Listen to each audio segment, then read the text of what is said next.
I'm going to re-adjourn the regular city council meeting for the city of Dunsmuir City Council. We did have a closed session today on two items. One is a property purchase of APN 058-13250-000 and a property lease of city-owned building at 4121 Dunsmuir Avenue.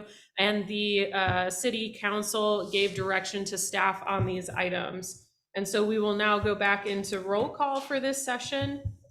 Blake, would you like to do roll call? Sure, we can. Thank you. All right, we got Councilmember Keisler. Here. Councilmember Deutsch. Here. Councilmember Bryan. Present.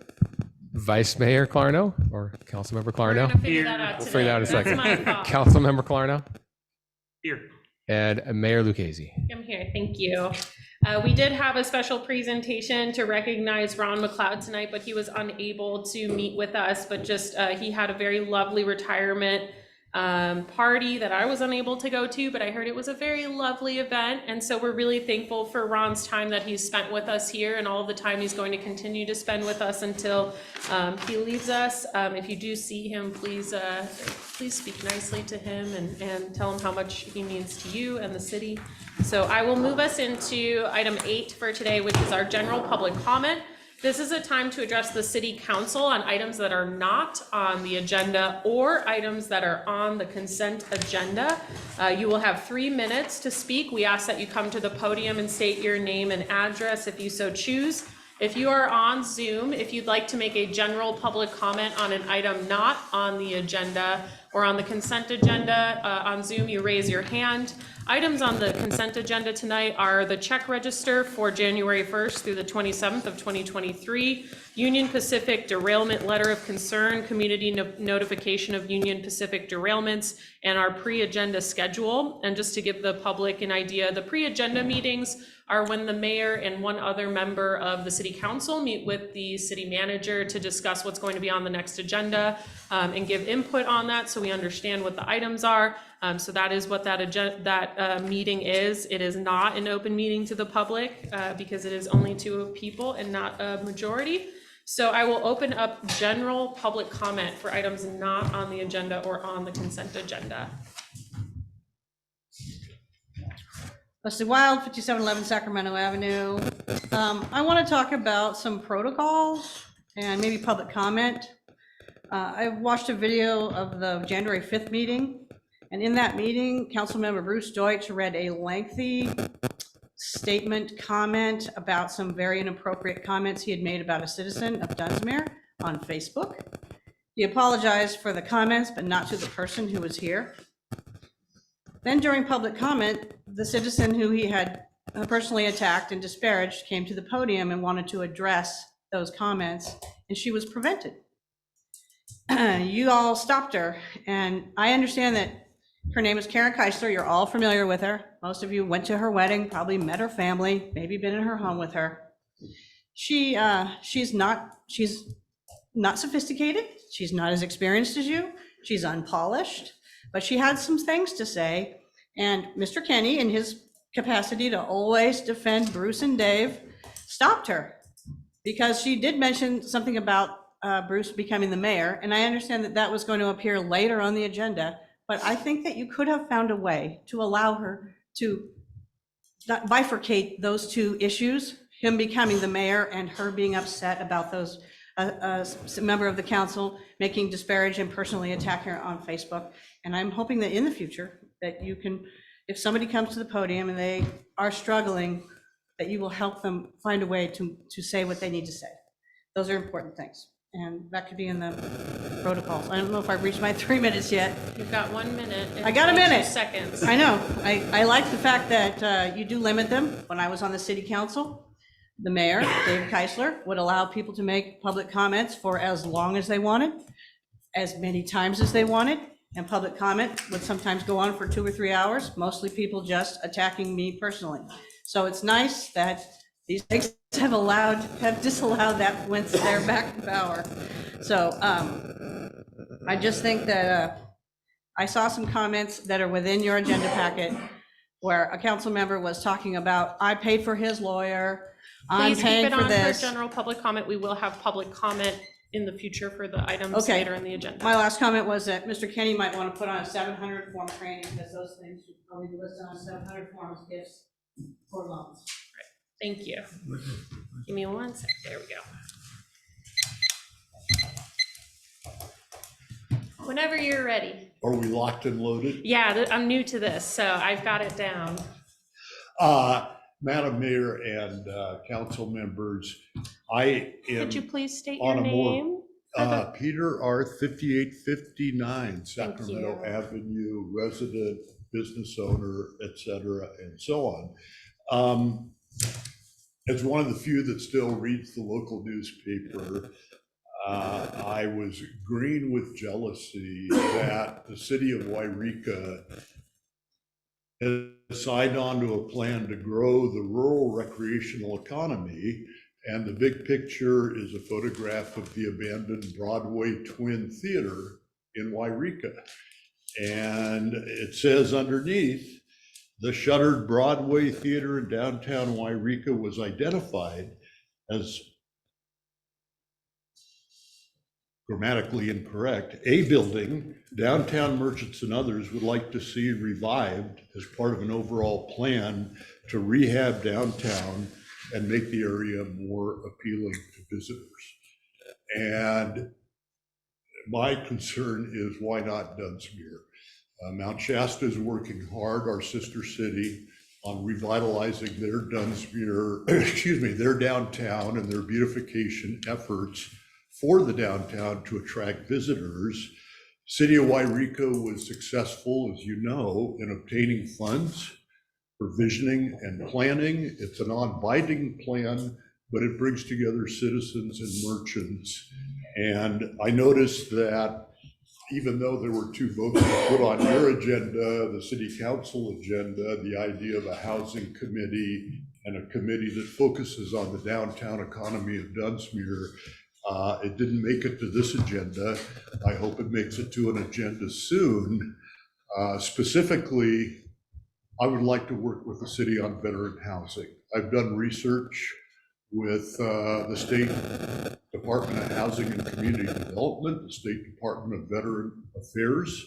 There are hundreds of millions of dollars available to take unused residential housing in Dunsmuir's downtown area and turn them into veteran housing. We can do this if we want to, and I hope we do. Thank you. Thank you. All right, again, just for new people who walked in, we are at the general public comment for items not on the agenda or on the consent agenda. I don't see anyone else at the podium. Is there anyone on Zoom? You may use the reactions tab to raise your hand if you would like to make a comment. All right, seeing none, I'll close general public comment for tonight and move into item number 9, which is council and staff member comments. And I'll begin with City Manager Dustin Reed. Mayor and council, over the past couple of weeks, I've spent the majority of my time preparing for this meeting, for a number of items on this meeting, but also in preparation for our Public Works building and getting ready to make that move. And so other than that, I don't really have much for updates, but that's where I've spent most of my time. Any other questions? Yeah, could you explain to the people here what you're talking about as Sure. far as the move? Because I think they all would like to hear about it. I think it's interesting and exciting. So the city, approximately a year ago, I believe last March, we received a notice from Union Pacific that they were going to need to mitigate some contamination underneath the current Public Works facility, which we do lease the land from Union Pacific. And so when I came on board in August and kind of got my feet on the ground, we've been working towards moving our facility. And currently we will be moving into a temporary facility while we work to build something more permanent on a piece of land that we own. And so we can kind of dictate and drive our own bus and not be told when we have to leave. So that is what I've been spending the majority of my time on, and it's we are supposed to be out of the building in 26 days, and so that time is coming very quickly. But we are working as staff to make sure that we are still able to provide services and in the interim while we're working towards a new facility. Great, thank you. Are there any other questions for City Manager Dustin Reef? Seeing none, just to let everyone know, this other gentleman here is our City Attorney, John Kenny. I don't know if there's anything you'd like to update us on. No, nothing. Thank you. Yeah, thanks. All right, and we'll go over to our Police Chief Sergeant Ortiz. Do you have anything for today? Thank you.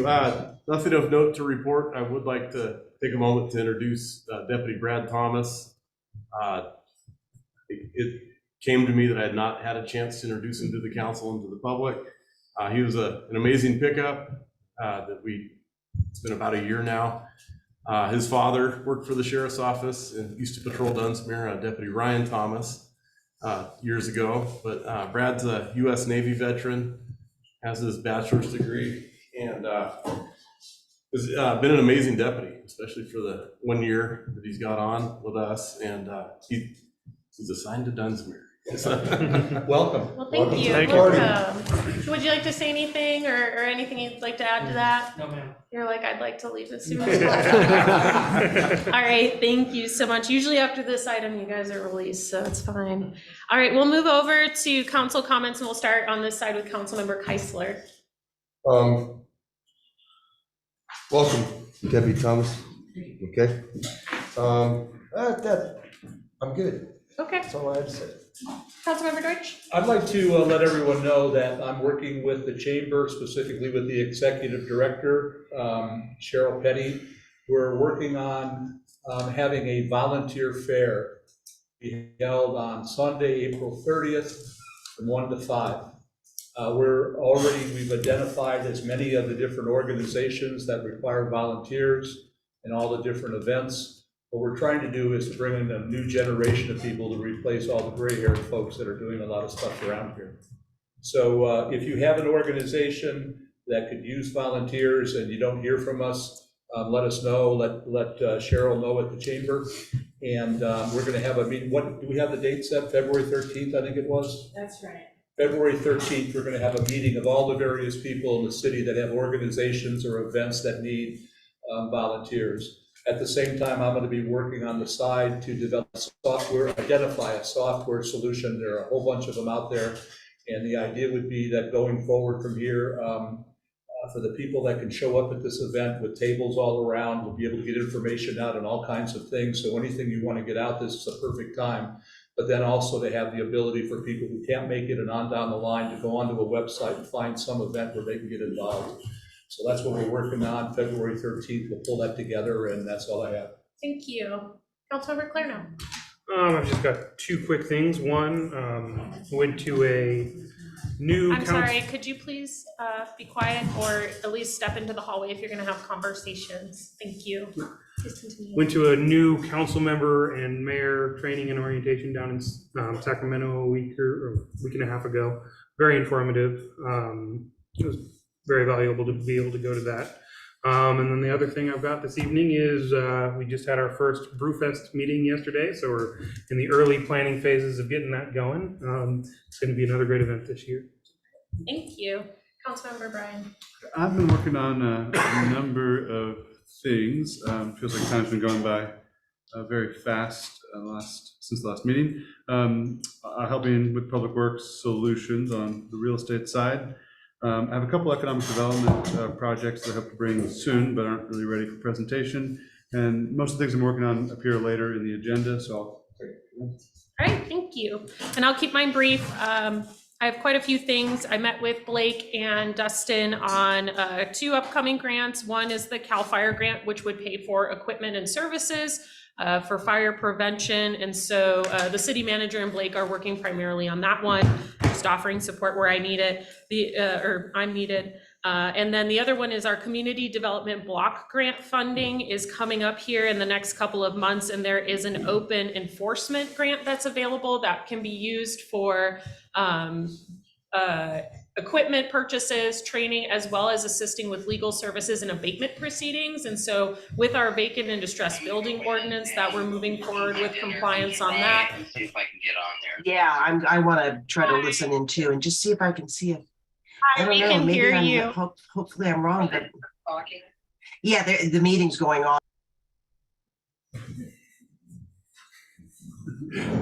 Okay.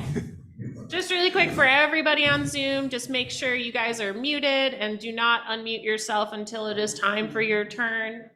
Thank you. So there is some enforcement grants that are available to help with the vacant and distressed building ordinance with compliance on that, which also includes subsidizing some of our enforcement as well as adding additional enforcement if needed. So hopefully we're waiting for that grant opening here in March, hoping to apply for that. I believe we could be eligible for up to $750,000 to assist with that effort. I'm going to be meeting with the director and organizers for the Pacific Crest Music Festival. It is a festival here in town that's really beautiful program. The city has not been very involved in promoting that program as much as, I would like to do that. So I'm meeting with them to see how we can better embrace the students who come to perform for that, as well as opening that up for more participation from locals, getting the word out more for that really beautiful festival. And then we have the active transportation plan is in process for the city of Dunsmuir. We are working on a website where people can go to find information on upcoming events, as well as the report documents that we're preparing as part of that active transportation plan. And active transportation is really concerned with all non-vehicle travel, so biking, walking, rolling, ADA compliance. And so that is part of a grant that we are partnered with Civic Well, which used to be the local government commission. We're also reaching out to the high school and the schools to increase the youth participation in that plan. So we're working on that one. I'd like to shout out to Chrissy and Ernie. Chrissy is on our planning commission, and Ernie is one of our most wonderful volunteers and the director of SAM. He and Chrissy are working to put together a young professionals meeting to get our younger population together to network. And again, kind of similar to the volunteerism, is trying to connect everybody in town. We are what is considered a bedroom community, so a majority of our population who do live here also commute out to work. So trying to connect those people and try to get more events on the weekend to, just bring everybody together for more neighborly activities. In terms of responding to our public comments, we do have the city council member protocols up at the next meeting, hopefully. We do have the protocols to all of the council members at this time for edits, so that will come into that meeting with ideas on how we can improve those protocols. So I invite you back for that item if you'd like. And then I would like to also wish everybody a wonderful Black History Month. And to reach out to those of us in the community who are celebrating that, as well as some of our historic figures. I've been trying to work on a project to coordinate with all of the different months in the calendar and acknowledge different residents of the city who identify with the different months throughout, just to bring more representation, that we have a lot of really nice, diverse people here. And so I've been working on that for a little bit. So I hopefully will come back to the next meeting to highlight some of our really lovely residents as we go forward. And that's all I have for tonight. And I will move us into item number 10, which is committee reports. And I believe there was a finance committee meeting. Well, I'll defer to the chair of the finance committee. There was. I'm the new chair of the finance committee. So we are going over the 2022 audit. Was one of the main, getting ready for that. I'd like to say thank Blake and Dustin for all their hard work on that, especially Blake for getting everything ready. But it's looking good for the audit. Do you happen to have a consistent meeting schedule established yet for finance? Blake? We do not, but that is something that we'll have. We're going to discuss on what we need, and then we'll bring it back and hopefully have one here in a couple weeks, and then establish the meeting. All right, and just to let the members of the public know, our finance committee meetings are open to the public. So if you are interested in the finances of the city, you can make public comment within those meetings. So we invite you to attend those. Were there any other committees that met during this time? DPAC met, and what's going on with the Disaster Planning Advisory Committee is that they're in the process of ending their current terms, three of the members. And what their goal is now is to move over to become more fire safe oriented. I'm working with the fire safe councils and trying to get that going. They've got some mitigation grants with a lot of money coming in. And so they kind of have decided to move on, which means that the DPAC, it looks like it's going to go quiet for a while. And if we can get some volunteers down the line, that'll be able to bring that back. But the good news is they're going to continue to do their passion, making sure that we are as safe as we can be. And I appreciate that. That's all. Could you maybe explain what DPAC stands for and what that committee does for everybody who's here? Yes, ma'am. DPAC is a Disaster Planning Advisory Committee. It started about 4 years ago, I believe it was. And the goal was to identify all the various areas where there might be a disaster and come up with plans for how to deal with it. As an example, beyond looking at the fire and the flooding, there's also a look at what's called Stop the Bleed, which is a program that's designed to make sure that buildings like this have the wherewithal, the medical equipment, so that if there is some kind of an event that they'd be able to stop bleeding and keep people alive. So those are kind of the things that DPAC has worked on. They mostly focused on fire. In the last year, working with CORE, which is a group that was started by Sean Penn that goes around the world and takes care of disasters. They actually had this as a pilot program to come into Dunsmuir and fire harden and clear out the areas around houses. I think they did about 25 of them, if I remember. I think it was like 45. That's right, 45. Yeah. So 45 homes, they have gone in and cleared up all the brush, made everything safe. And their ultimate goal is to be, have Dunsmuir considered to be a fire-wise community, which means that in general, all the people around are tuned in to how to keep their city safe. Great, thank you. Are there any other committee Madam Mayor, reports? I'd like to elaborate on Finance Committee. There are a couple other items we got to that I think would be helpful for the council. We did a mid-year review of the current fiscal year we're in, and thankfully things are looking good, quite good, say, from revenue projections are up substantially in most categories, partly because we never redid the budget, the two-year budget, so we're going off of much older numbers. Two particular things of note: the sewage fund was projected to go down and needed the loan that this council, at least as a group, decided to loan $500,000. That is not needed to occur. The current balance is $118,000 and some change in the sewage fund and looks to be stabilized and climbing at this point. So good to know that that has not occurred and may not need to. Secondly, and Blake can probably elaborate on this, it looks like the solid waste fund needs attention sooner rather than later. Yeah. So when you get around to the committee meeting on that side, Who's on that committee? I Solid am. waste. Okay. It was it's myself and Councilmember Keisler at this point. Actually, on that topic, Blake had sent me an email. We are getting the updated tipping rates and fees, and we're preparing to put out an email to schedule our first meeting in a while to do that. So if you are interested in solid waste as well, I believe we do have an opening if you would like to talk about trash. Anything else? And then, no, nothing about solid waste, but I did want to mention Loan Committee met. A special shout out to Len. He did a double header. He was at Loan Committee, then Finance Committee. So thank you, Len. It's all for you.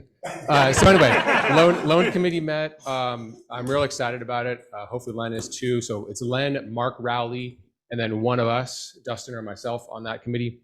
So we're getting ready to kick off the CDBG micro enterprise grants, loans. So it's not a public meeting, but just to say we did meet and we're getting the ball rolling on all of that. So more to come. For anybody out there, there's going to be some great opportunities for our micro enterprises. Question? Yeah. Mark Rowley, I thought, is he back in tune with things? As much as ever, yeah. No, Okay. I thought mean, kind of he's. stepped aside from that and a few other things. I think he very much appreciates the entrepreneurial endeavors. So he's very much looking forward to all of that. Good. Thanks. Yeah. And just to give a background, our CDBG loan committee is where members not on the council review applications for business loans and different ideas to help support entrepreneurs. And those loans do eventually come to the city council as a public item. But prior to becoming a public item, we usually keep them private because they're usually putting together top super secret business plans, super secret, and they're brought to us once they become more flushed out. So, all right, thank you. I'm going to move us over to item number 11, which is approval of the minutes of January 5th, 2023. Is there any discussion on the minutes? Move to approve. All right, there's a motion to I'll second. approve by Councilmember Deutsch, seconded by Councilmember Clarno. Any other issues? Seeing none, all those in favor, please signify by saying aye. Aye. Opposed, no one. All right, minutes passed, thank you. We'll now open into item number 12, which is our consent agenda. Item A is the check register for January 1st through January 27th, 2023. Item B is a Union Pacific derailment letter of concern, community notification of Union Pacific derailments. The purpose of this letter is to send these to our elected officials to request additional regulations to require Union Pacific to notify the city of Dunsmuir more timely of any derailments that occur, especially at the Cantera Loop. The last item we have on the consent agenda is item C, which is our pre-agenda schedule. Is there any discussion on the consent agenda? Madam Mayor, Go ahead. on item B, the first paragraph, approximately the fourth sentence down.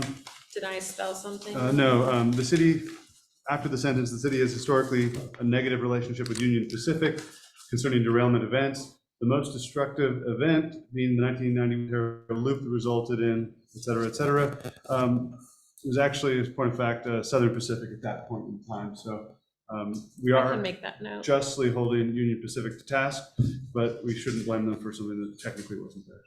Okay, I can put in previously known as Southern Pacific. I make motion to adopt the consent agenda as amended. Second? Did you have a question or? No, I was just seconding. Okay, all right, sounds good. So there's a motion by Councilmember Keisler, second by Councilmember Deutsch, to approve the consent agenda as amended. Seeing no discussion, all those in favor, please signify by saying aye. Aye. Those opposed, abstentions, motion carries. I forgot I need to do that. It's been a while. All right. We'll now move into item number 13, which is public hearings, which we do not have any. And then we will go into item number 14, old business, clarification of the selection of vice mayor, reaffirm selection and appointment. So my bad. So I was nervous and not anticipating becoming mayor. And as we were going through the appointments for the vice mayor, we had two nominations. One was for Councilmember Bryan, the other was for Councilmember Clarno. I had taken a roll call vote for Councilmember Bryan, and then announced that it was Councilmember Clarno. And so I wanted to bring this to the council just to clarify that. So right now I want to go ahead. Madam Mayor, if I could remove my candidacy in favor of Councilman Clarno, if that's agreeable to council. All right, is there any issues or is there any suggestions? Thank you, sir. All right, so all those in favor of well, I guess we'll open this up for public comment. Does anybody have any public comment on this item? Seeing none, we'll move into a vote. All those in favor of appointing Councilmember Clarno as the vice mayor of the city of Dunsmuir, please signify by saying aye. Aye. Those Congratulations. opposed, abstentions, motion carries. You are now the vice mayor officially. I apologize for that. You gotta learn to say no. I am a human being. Everybody's a human being. All right, thank you. So we will now move into our new business, which is item number 15, and we have several items tonight for this. We will open now into item number A, which is a request for censure of Councilmember Keisler, Resolution 2023-02. I do have a general statement that I'd like to make about both of these two items for the general public. Go into it. If I could. So these are broken down into two resolutions. The Correct. middle one actually goes over two of us. So how are we supposed to deal with responding to the fact that So I'm going to cover that right now. Okay. Okay, thank you. So I'd like to begin with a general statement about the 5 items and outline the proceedings for the public and members of council to keep it orderly. Everyone at this table and in this room, figuratively for those who are on Zoom, is a human being. I want to make that statement very clear. We experience different emotions like joy, frustration, happiness, anger, and a slew of other emotions, and that is okay. There is no shame in feeling those emotions and expressing such emotions, and what defines us as good people is how we choose to express those emotions. And so today we're here not to discuss or make a ruling on if someone is parked legally, illegally, safely, or unsafely. We are here today to address, in my opinion, the censure items that we have related to the treatment of staff and fellow council members. So tonight, the comments we make should be kept to the matter at hand. We will not be discussing nor taking comments about parking procedures or snow removal policies. We do have a future agenda item on snow removal policies for the city in general at a future meeting, and hope that you can join us for that at this time. So I'm going to begin each item with a description of the behavior being addressed, after which I will allow the individual on council to address the city council in reference to that behavior. I will then open to public comment. Members of the public are welcome to make a comment or ask questions, but that time is not meant to be a back and forth between the council and the commenter. Comments should be made to the council and not the general public. Comments should be kept to the matter at hand and not devolve into items that are not discussed here tonight.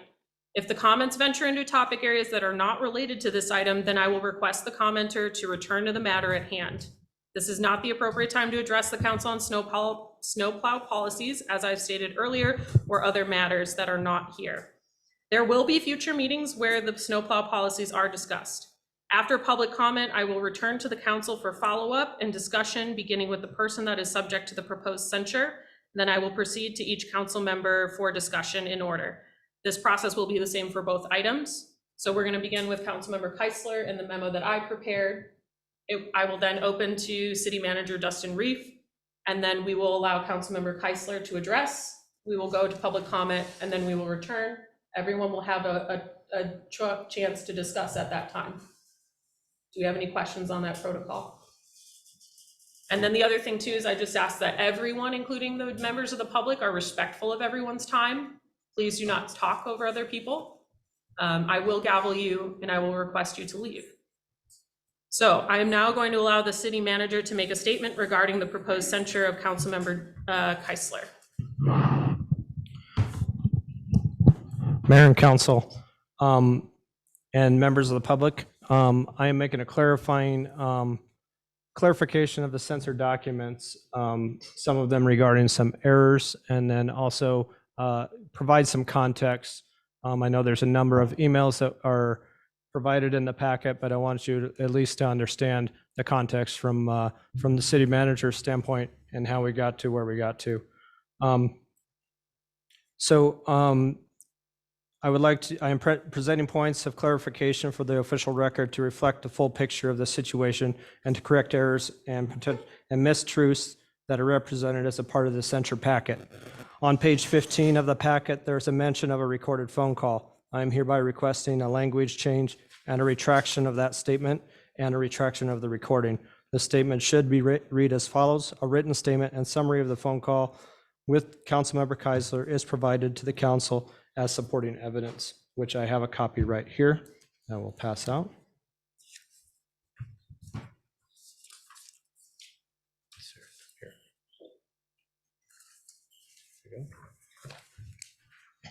And I do have an additional available for the record.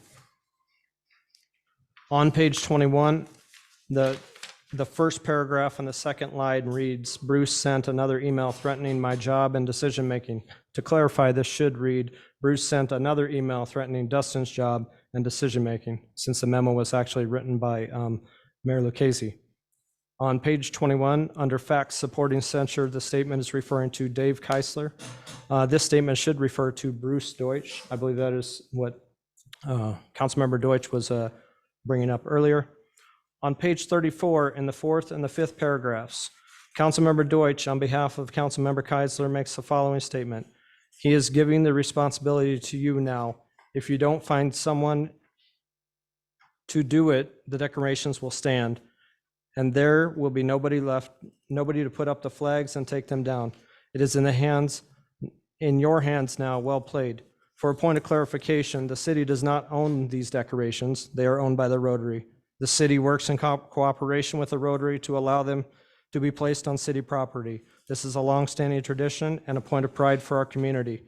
It is unfortunate that you are taking your personal grievance out with me out on the whole community. The city will not take responsibility for the ownership that lies with the Rotary. I want to personally commend Allison Leszewski on stepping up and taking down the decorations. Much like Dave, she too has volunteered her time to complete a community service. Thank you, Allison, for all that you do for the community. Your efforts do not go unnoticed. On page 52, paragraph 3, former city manager Randy Johnson refers to the California Vehicle Code 22651, parentheses K. He is correct in his understanding that the vehicle is legally registered. What he was incorrect about was his understanding of where the vehicle was parked. The city's right-of-way does not end at the edge of the asphalt. The city's right-of-way extends way beyond that. The city recently moved all the water meters off of private property to the streets in many neighborhoods, including Siskiyou Avenue. Councilmember Keisler's water meter sits multiple feet off the roadway. Staff members have stated to me that in past winters, Councilmember Keisler's vehicle was parked across the street on a neighboring property. This would assume that he knew that the vehicle was parked on a city street.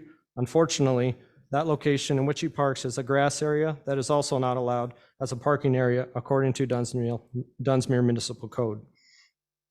On page 55, there needs to be a clarification on the perspective. If Councilmember Keisler was seeking special treatment, why would he state, as mentioned in my statement about our phone call, I thought we had an understanding?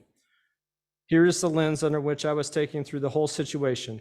The week of December 5th, the city had 2 back-to-back snows, and we were behind on snow plowing. I conducted a drive around throughout the city and identified a number of areas with the Public Works Supervisor later in the week prior to me leaving for vacation on December 10th.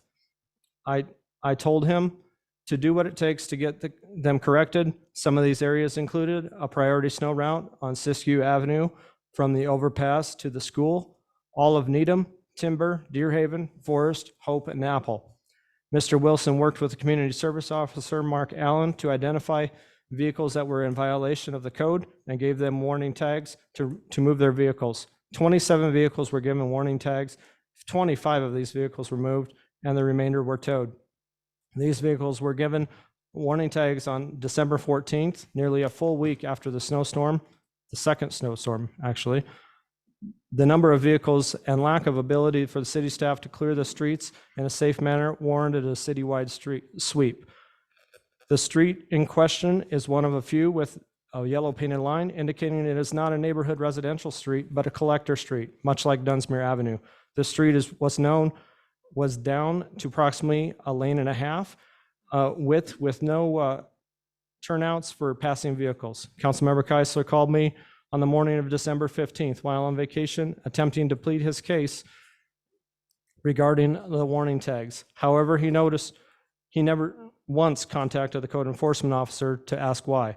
I was in Anaheim and on vacation and empowered my staff to follow the city code and enforce equally and fairly.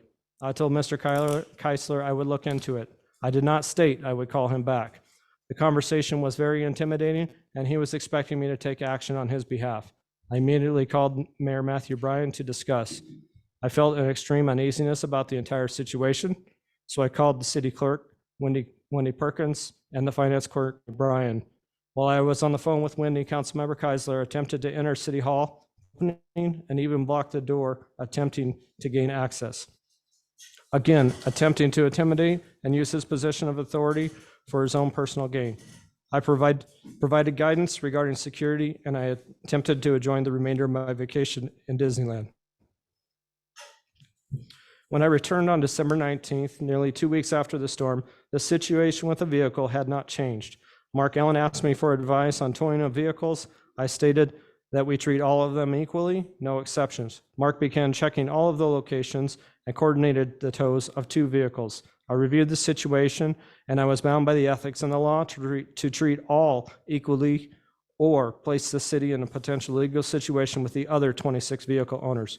Not only was I bound by the law, I also felt unsafe to communicate with Councilmember Keisler due to his attempted intimidation of myself via the phone and his in-person intimidation of City Clerk Wendy Perkins.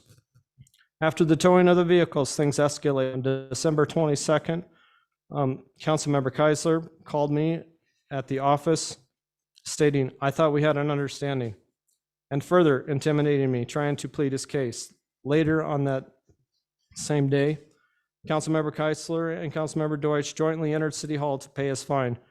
The account of this situation is a part of the record as a video and contains audio recording the escalated situation. The emails and berating continued, culminating on January 3rd with the email documentation I provided to Mayor Bryan and Councilmember Lucchese. The threats and demeanor triggered a security response. Excuse me. At this point, city staff no longer felt safe. I closed City Hall to the public for the entire week. I requested additional law enforcement patrols and contacts with both city council members, Keisler and Deutsch. I spoke with this and saw with law enforcement every day until the situation calmed down. At this point, staff was aware of everything that was going on and over social media and of the threats to Mayor Bryan. These threats carry over to city staff via his spouse, Monty Bryan. Threats to government officials, excuse me.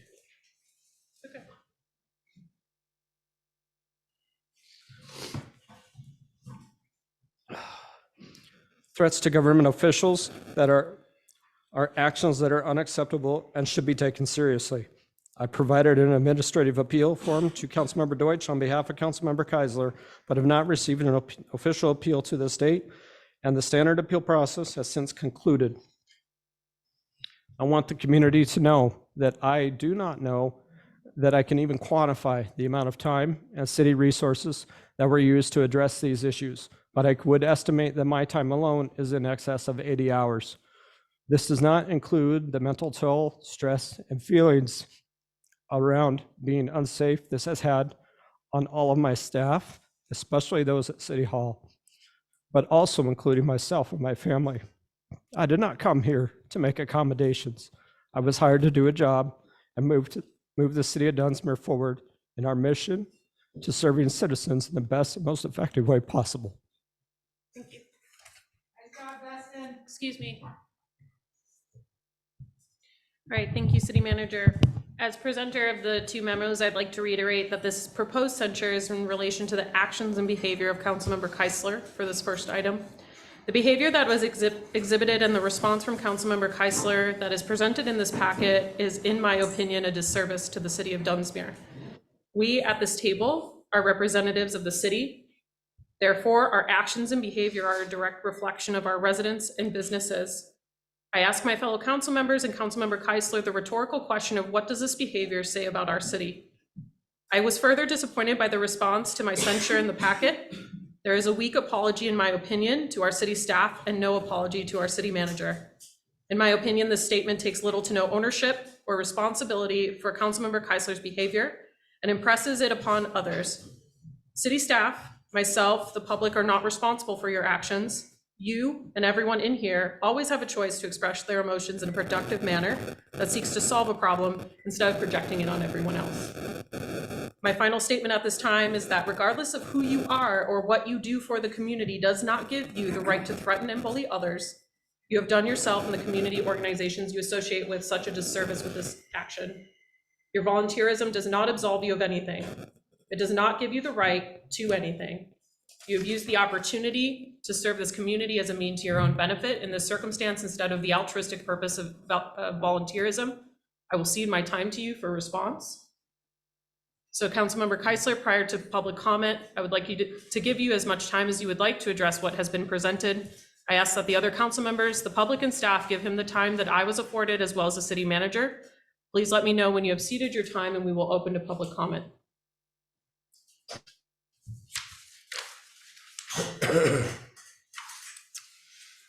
First of all, I never said to the city manager, I'm on city council, you have to do this. Not at any time. I've been sitting here or sat there for 10 years. I know better. I would not use my position as a city council member to try and get any favoritism or anything. I'm not sitting here as a council member disputing the towing of my truck. As a citizen, my truck never got towed off my property for 12 years. That's what I thought the understanding was. If the snowplow goes by, I dig my truck out. It's been that way since I moved in my house. The statement about my truck being parked across the street, that's not true. And I would like to read this one part here. I want to start by apologizing to Administrative Assistant Wendy Perkins for my behavior at the entrance of City Hall. I was upset, but I have been able to go into City Hall before 9 o'clock for 10 years. I have a letter from Julie Iskra. When I was at City Hall, we usually had a few people stop by before we opened the public at 9 o'clock. Some days it would be City Council members checking their boxes for any mail or city correspondence for upcoming meetings. Dave Kaiser would stop by on his way to work, and Matthew Bryant would periodically stop by on his way to the office. We saw representatives from law enforcement checking their boxes several times a week. Other councilmen would stop by and check if needed or sign since we needed 3 signatures. Dave Smith, the building inspector, would stop by if he had an early inspection in town and pick up the building permits that were kept at the office. Fire Chief Dan Padilla would also stop by and check his box and update with us overnight incident. City staff would usually check from Public Works and Water Department to update us on a daily project list. Some days were busier than others. I sincerely hope those days aren't gone, and I once again apologize to Wendy Perkins. I thought she was my friend. I would not do anything to intimidate. I never said intimidating in an intimidating way. When I said I thought we had an understanding, is I've had an understanding with the city for 12 years. If you plow my street, I got to shovel my truck out. It's on my property. And now you want to come up with easement things. That's a whole other story. My threat of court, that's down the road. And I still don't know why my truck is towed to another county 31 miles away. These are things that we'll talk about later. But I apologize to Cindy. I apologize if you felt threatened. I apologize to staff if they felt threatened. I'm just big, I'm loud, okay? But I never threatened no one. And I never used my power here to say you can't do it because I'm on council. Let's just set the record straight. And when I had this confrontation with Wendy Perkins at the front door, you were not on the phone. So don't say that I was on the phone when this happened, because you were not on the phone, sir. That's all I gotta say. All right, thank you. All right, I would like to again reiterate to the general public, you will have 3 minutes to address the council. Again, you are addressing the council and not the general public, so please face us while making your comments into the microphone. I ask that members present please stand at the podium in a line to allow us to proceed in an effective way if there are many people who would like to make comments. After we hear from those in person, I will move to the Zoom call. Those of you who would like to make a comment on Zoom, please raise your hand using the reactions button, and we will call on you as soon as we are through the people in person, and then we will go through the list as people are listed on the screen, and we'll have our finance director, Michelson, read through those names when we get to that point. So I will now open public comment on this item, and you will have 3 minutes to address.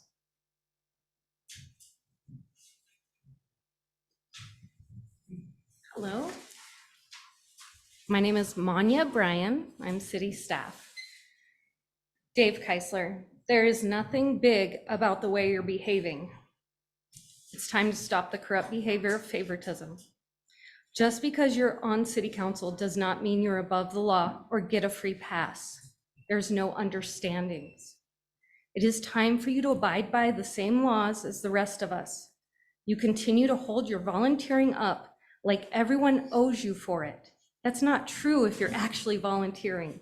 A true volunteer doesn't expect to get paid in any way, not in special treatment or favoritism. They do it out of the kindness of their hearts. You have also allowed Bruce Deutsch to weaponize your trauma. Because you allow a fellow councilman to treat city staff and fellow councilmen poorly on your behalf, you are guilty of perpetuating a toxic and unhealthy work environment. I am asking you to step up and stop. Stop asking for special treatment and stop the toxic behavior. Be the bigger man. Thank you.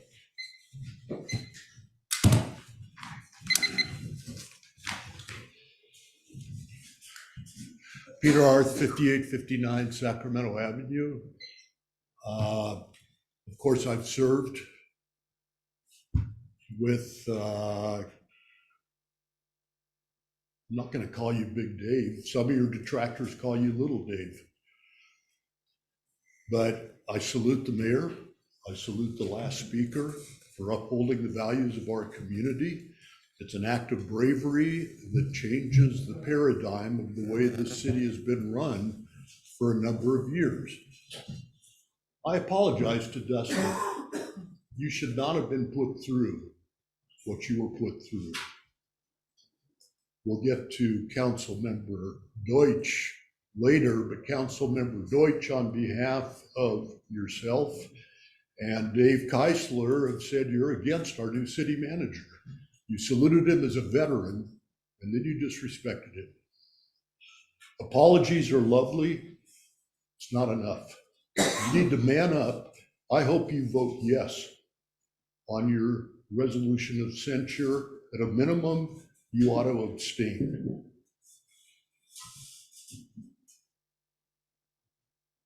How are you going to dig yourself out of this hole? The women of this community hold you in low regard because you don't take responsibility. You overplay volunteerism. Everybody loves a volunteer, but there's more volunteers than you that don't beat their chest and say they're big fill in the blank.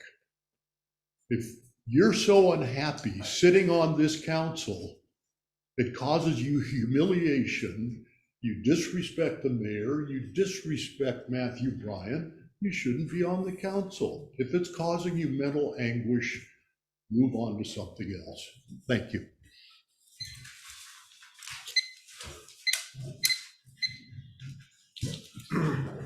Good evening.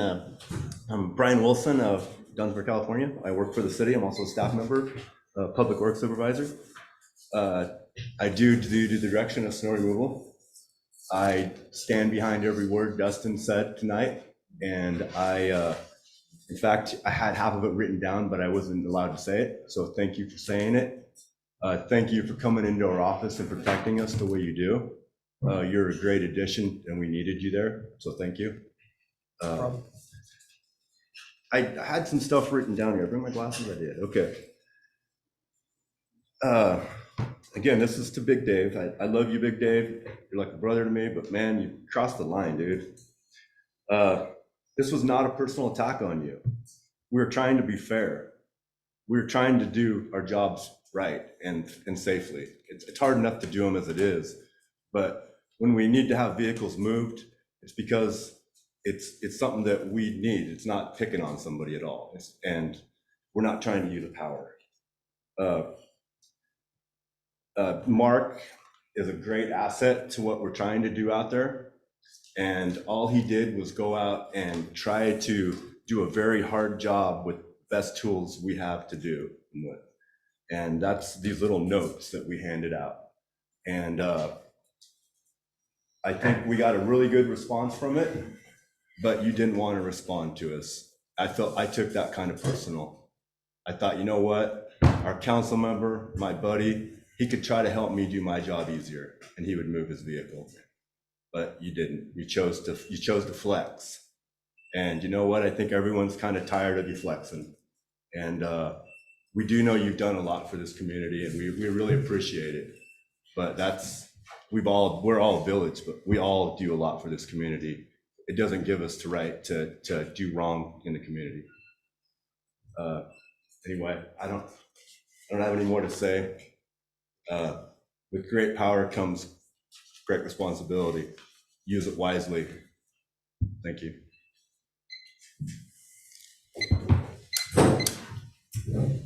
Hi, Karen Keisler. I used to live at 4829 Siskiyou Avenue. I relocated from Dunsmuir for my own protection. There are two really huge bullies sitting at this table right now. Through internet, through social media, in person. These two men have bullied me. One in particular for almost 15 years, terrorizing me on a daily basis. The other, his friend, has been in my home, many, Dave's home, pardon me. In that home, on many occasions where I cooked a full course dinner. He used to call me sister. He used to say, I love you. He certainly doesn't act like it. This little outburst that you just saw from Dave, in my life and in that home, was an every day, every night occurrence. I'm not going to get that far into it. I believe that they both need to be removed off city council, in my opinion, off every committee, especially the ad hoc and the safety committees, if they're even on those anymore. These men are the least, they're hurtful and they terrorize people and they're bullies. And it's ridiculous. I'm sorry that you went through that. We haven't met personally. I feel your pain and your frustration. It's a very, very scary thing to have these two big men come after you physically. I saw the video. I wish you all well. I'm not going to say what I wish for them because maybe my time is up. That's all you have to say. People, beware. Beware. This little outburst that everybody just saw, like I said, beware. Because he will tell you, I love you, I'm your friend. And he will turn that around. And his whole goal in life is to do something and have everybody praise him, set him on a pedestal, put him extremely high, and that is the only reason he does anything for this town. And that's all I have to say. You guys make your own decision. Thank you. Allison Lashevsky, 53. Sorry. Okay, go ahead. Sorry. It's okay. Allison Lashevsky, 5334 River Avenue. My partner Wendy, the city clerk, would normally be sitting in that chair this evening. She's home, uncomfortable. I echo Mr. Reef's concern. I'm uncomfortable. I got enough to worry about. That when Wendy goes off to work in the morning, I want her to feel safe when she gets there. Not intimidating? Has somebody ever breathed over you like a dragon while they're talking? I'm embarrassed. This is embarrassing, Dave. Thank you.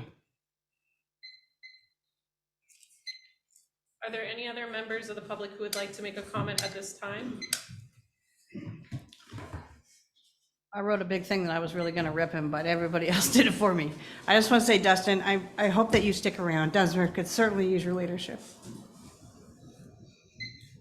All right, are there any other members of the public in person that would like to make a comment before I move to Zoom? All right, seeing none, I'll go to the Zoom. Are there any members of the public on Zoom that would like to make a public comment on this item?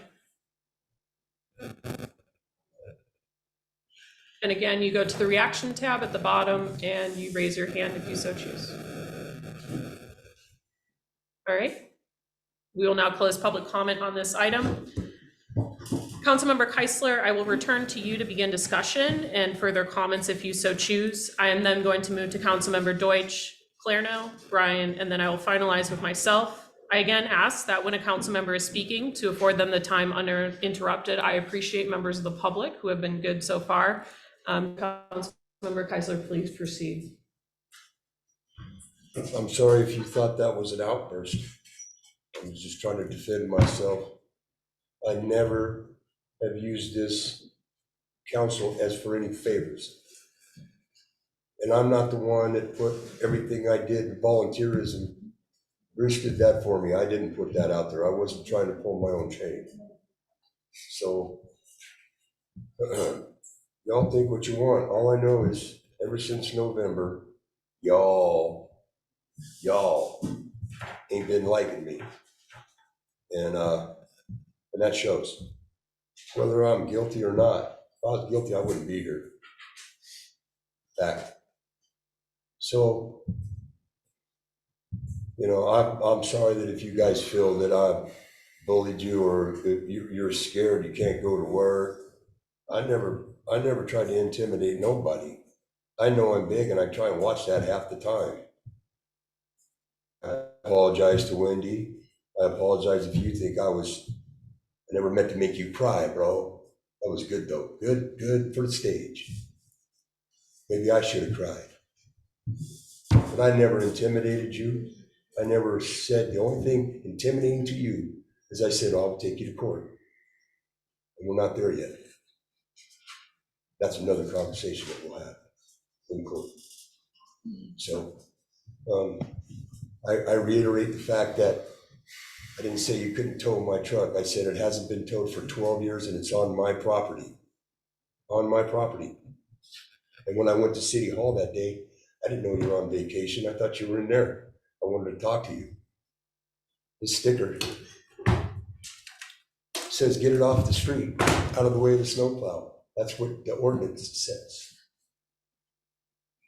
It's not on the street. So My again, tires are we're on not, the we're not asphalt. discussing whether it was parked safely, unsafely, throwing legally my- or not. I can't plead my case. No, not on that item of parking. Okay, You well, I can, you never can used- discuss the I never censure used my itself. authority to say to City Council, all I said is it's on my property. Not that I'm a council member. I never said that to you. And you weren't on the phone with Wendy like you said. So, you know, I'm sorry if y'all don't like me from November of 2 years ago, but you're judging me and treating me on hearsay and mistruths. And I'm not the one that throwed my volunteers out there. I didn't do that. I did. So, I don't know what else to say. I go nowhere. And I'm anxious to move on and get do city business. Councilmember Deutsch, it's your turn. First of all, I did apologize to Dustin personally on an email after this whole situation. I just can't, there's just a very fundamental thing right here. From the very beginning, there was never any thought that he's special and he needs to be treated special. It was all about the fact that he had been parked on his property, and for 12 years, nobody ever said anything, nobody. I checked and found out from Randy Johnson and Mark Brannigan, and the idea that he would have to move his truck was nothing they ever considered for 12 years, across that period of time. What he was trying to say was, I'm parked on my property. Now, I know we're not supposed to get into this, but simply said, does that mean that people all across the city now have to worry about, you know, what's the term I always have trouble with, it, where you said that's extended beyond? The right of way. The right of way. Does that mean that anybody? Easement. Easement, that's right. Does that mean that anybody in the city who for years has been parking next to the street now may be vulnerable to being towed? Yes. Well, then there should be a whole lot of talking going on, because he was never told before that you have to leave your personal property in order for them to pass the snowplow. I'll leave it at that. But the point I'm trying to make is that the idea that he tried to be treated special, he wanted to be treated like everybody else that was not parked on the street, but was parked on his property. The idea that at any time I was trying to treat him special because he's a council member was never part of it. What got me upset was the idea that he had reached out to City Hall. He tried to do something. He didn't say, I'm not going to move it. He thought that if somebody looked at it and realized and looked down, there's this property, that they wouldn't tow him. If anybody else, 3 days before Christmas, had found out by getting home and seeing the truck was moved and being hit with a $500 fine, I would have come to the same exact feeling for that person. It wasn't because he's Dave. It was, I happened to know him, so that's why I knew about it. But it's not because he has any special. It's just that he was parked, or he has been parked for 12 years. And the snowplow has gone by every time, and never once did anybody say, I got to go over and plow under that truck. It was just that Why would that all of a sudden have to happen? So I will just leave it at that. Could you please, I will ask you one more time and then I'll ask you to leave. That's all I have to say. Councilmember Clarno.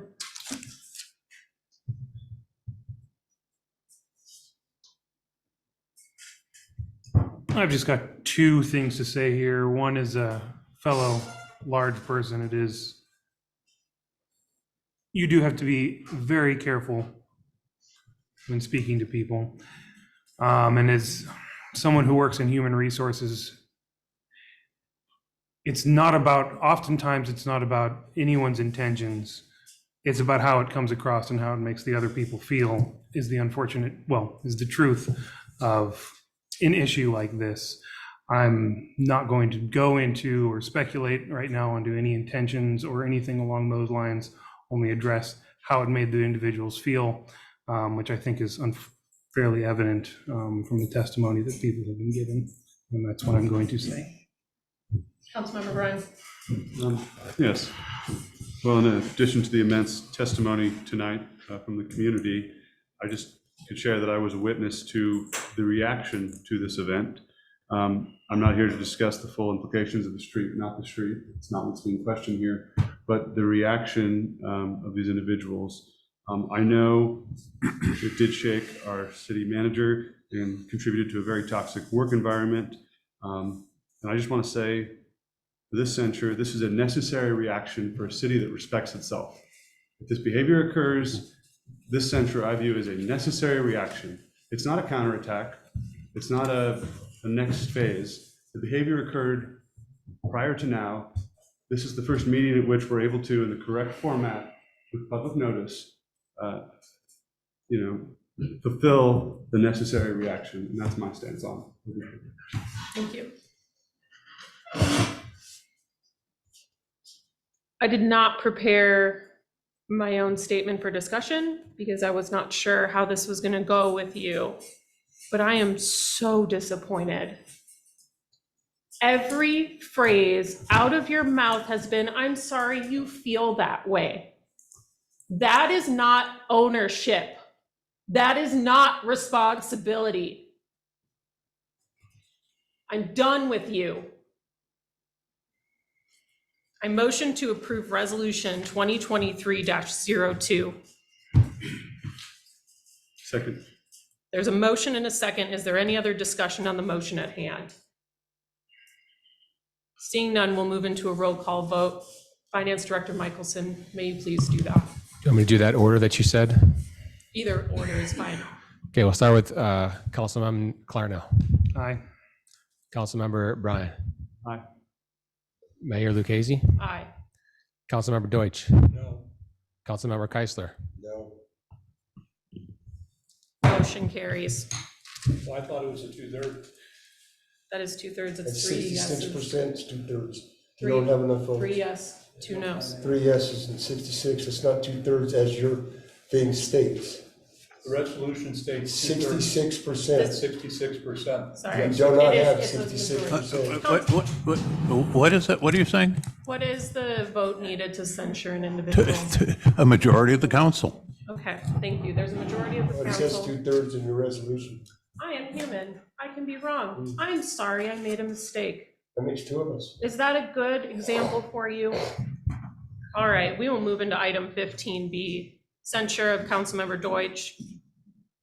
I would like to begin again with Councilmember Deutsch's proposed censure with Councilmember Bryan, since he has been the recipient of many of the emails, and then I will move to City Manager Reef, and then finalize with Councilmember Deutsch and move to public comment. Thank you, Madam Mayor. I'd just like to say that, my involvement as an elected official of the city of Dunsmuir is incredibly rewarding that the citizens would trust me to be involved. On my end, it is a matter of passion. I love this community. I believe anyone on council should be on here because they love the community and want it to be a better place, the best version of itself. I do believe the means of doing that are being civil to all the people you interact with, particularly your colleagues on council. Go back to our very first few months on council together with Councilman Art. We passed the first city protocols where we established proper conduct between city councilors, it having been an issue in the past. I believe we had a unanimous vote in that February meeting, including Councilman Keisler and Councilman Deutsch. The emails I received from Councilman Deutsch were threatening, personal, venomous, entirely inappropriate in any workplace across this country or any point in humanity. They were abusive, done from the comfort of his own home. It's easy to hit a button in the wee hours of the night and spew venom. I have not responded to them because I didn't believe it was the appropriate time or place, either through email or in person. The time is here for the community. My only interaction or reasons why I was receiving these emails is I was elected to represent the citizens of Dunsmuir, and apparently Councilman Deutsch, as he elaborates in the emails attached, was not happy with Dunsmuir's decision in selecting me. I do not take it kindly that I was personally attacked and my very livelihood in this town was threatened. I want to just say it needs to cease immediately and permanently, or I will support all further actions available to the city or the community. Thank you. I will now allow the city manager, Reeve, to address anything else specific to Councilmember Deutsch's proposed censure, since also the recipient of some emails. Mayor and council and members of the public, I do not provide a prepared statement, but I do have a couple of things to note.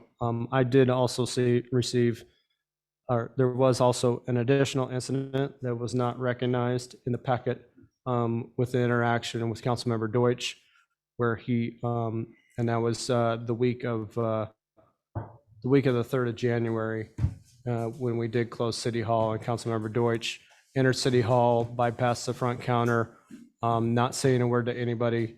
And Councilmember Brian, who was mayor at the time, happened to be in there for private business, conducting something for one of his clients, did witness the situation. He came into my office, pulled up a chair, uninvited, sat down, and commenced yelling at me and demeaning me in a number of different ways. And note that that was not included as a part of the packet in any capacity. Thank you. Councilmember Deutsch, you may address the council on the proposed censure before we go into public comment. I'd like to start off by apologizing for my weakness and my inability to control my emotions over something that had become very difficult to handle. And what that was in November of 2021, two members of this council decided to speak to the press against the advice of the city attorney. And their goal, as stated to me personally, was to force Mr. Keisler to resign. Ever since that happened, and especially since he was in my home for a month recovering from finding out that he was, for the rest of his life, would never ever be able to tell if the person he's talking to maybe read that article and believes he's a wife beater. Those were the things that motivated me. It was something that was stewing inside of me for the month of November 2021. I put it behind me pretty much, kind of sucked it all in for the year of 2022. And then when I found out that what I believed was that Councilman Keisler was still in the target and was no longer going to be allowed to be considered a mayor for whatever reason. And then to me, that just kind of opened it up again, that this is not going to stop. This, what I call a casual cruelty. The idea that for the last 12, 14 months, he's been treated like a person who doesn't belong. That is what really got into me, was the idea that somebody could try to destroy another human being without any evidence, against the advice of the city attorney, and that all of that pain he just has to endure. It's just part of the job to spend a month crippled in bed with realizations of all of the way that his life had changed after he was labeled a wife beater. That's what drove me. I admit I'm not strong enough to have dealt with those emotions appropriately, and I'm sorry for that.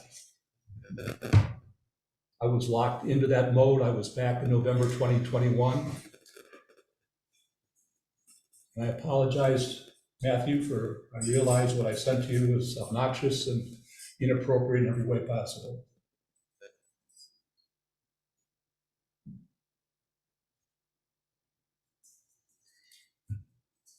That's all I have to say. All right, thank you. Again, I will now open this up for the members of the public to comment on this. You will have 3 minutes. Again, we ask that you keep comments related to this item to what has been brought forward at this time. Again, those of you on Zoom, if you wish to make a comment, to go to the reaction button and raise your hand. Please state your name as you come up. Manya Bryan. I'd like to say what no one else seems to be saying. Please stop. Stop harassing everyone. Stop threatening people. Even after the initial censor was brought to council, you continued. And you probably continue today to threaten people. You've created a toxic work environment and disrupted city business. This is all being under the disguise or guise of justice. However, there's no justification for gaslighting the community, city staff, and council. Just people don't threaten others. Just people do not repeatedly harass others. Just people do not gaslight or use toxic behavior to get what they want. Justice is not being served. You're just serving yourself. Please stop.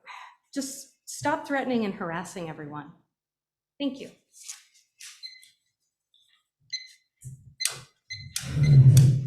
Karen Keisler, I'd like to respond to Bruce's. Where's my apology? I'd like to know, where's my apology? When I was in the domestic violence shelter for 2.5 months, you sent me email, you sent me text messages telling me that you were going to go to Kirk, what's his name? Anders, I'm so sorry. To have me arrested for making false accusations. You've been in my home on so many occasions. You've witnessed him abuse me. You've witnessed him shaking his fist and biting his tongue in my face. You've seen him tell me, shut up. You've been there. If you can actually sit there in all honesty and look at these people and look at me and say that didn't happen, but everybody's just portraying him as this, everybody, but you're the only one that stands up. Why on earth? Why? I'd like to know, and I'd like to know, where is my apology? Where is my apology for the what month? January of this year. You shoved this thing out on Facebook. In there, you said false accusations. Dave was the one being abused. Look at me. And by the way, at that point, when he did get arrested, I weighed 120 pounds because I couldn't eat. I didn't eat for 2.5 years. So please remember to make comments on items that have been brought up. Oh, I'm so sorry. It's okay. Please just keep it to the items we've discussed here. Like she said, just stop. Just stop. Move on. Stop. Stop bullying people. It's not nice. It's actually very, very a horrible thing to do. We teach our children in school from kindergarten, preschool. No, we don't bully. It's not nice. We do not bully.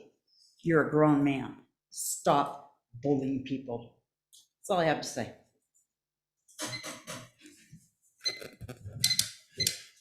Still Peter Arth. Thanks to the transparency of our government and the bravery of some of those that serve the city of Dunsmuir, we get to see the emails. And censure, unfortunately, is about all this body can do to you, but I urge you to resign, Bruce. I mean, you've got less than 2 years left on your term. And you have done so much damage to the fabric of this community and to One the second. government. Excuse me, again, if you're gonna have conversations, it echoes in here. Please go into the hallway.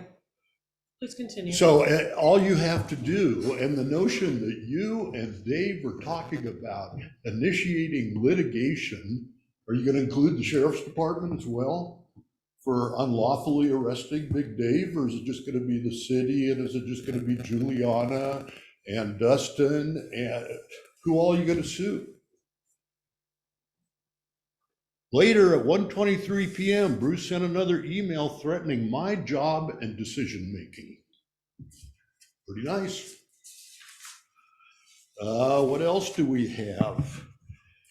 It makes both Dave and me sick to have to sit in the same council chambers with them. And you can tell us who the them is. Who all makes the two of you sick in this horseshoe of leading citizens? Bruce Deutsch, Matthew Bryan, subject, fuck you. That's beautiful, Bruce. If you'd done that in the chain of command in the Navy, I think they would put you in a straitjacket and they would put you in the brig for psychological evaluation. I don't think that goes in the sheriff's department. It didn't go where I worked. Fuck you to a colleague. And it goes on and on. And instead of doing anything more than apologizing, instead of doing anything to remedy the harm the two of you have caused, you sit here and just explain your personal angst. It's clear in the community you've got some issues. I urge you to get help. If you're a veteran, there are resources. If you're not a veteran, there are resources. But I agree with the prior witness. You don't belong here in your current state of mind. Thank you.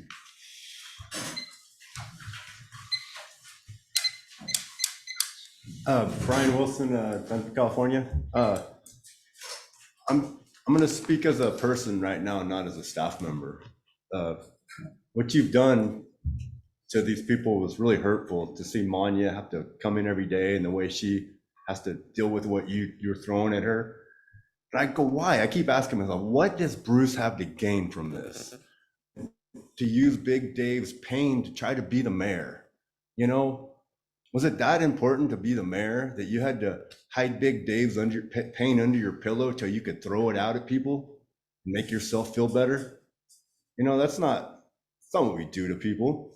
He deserves better than that too. If he's your friend, I don't know. I think we deserve better.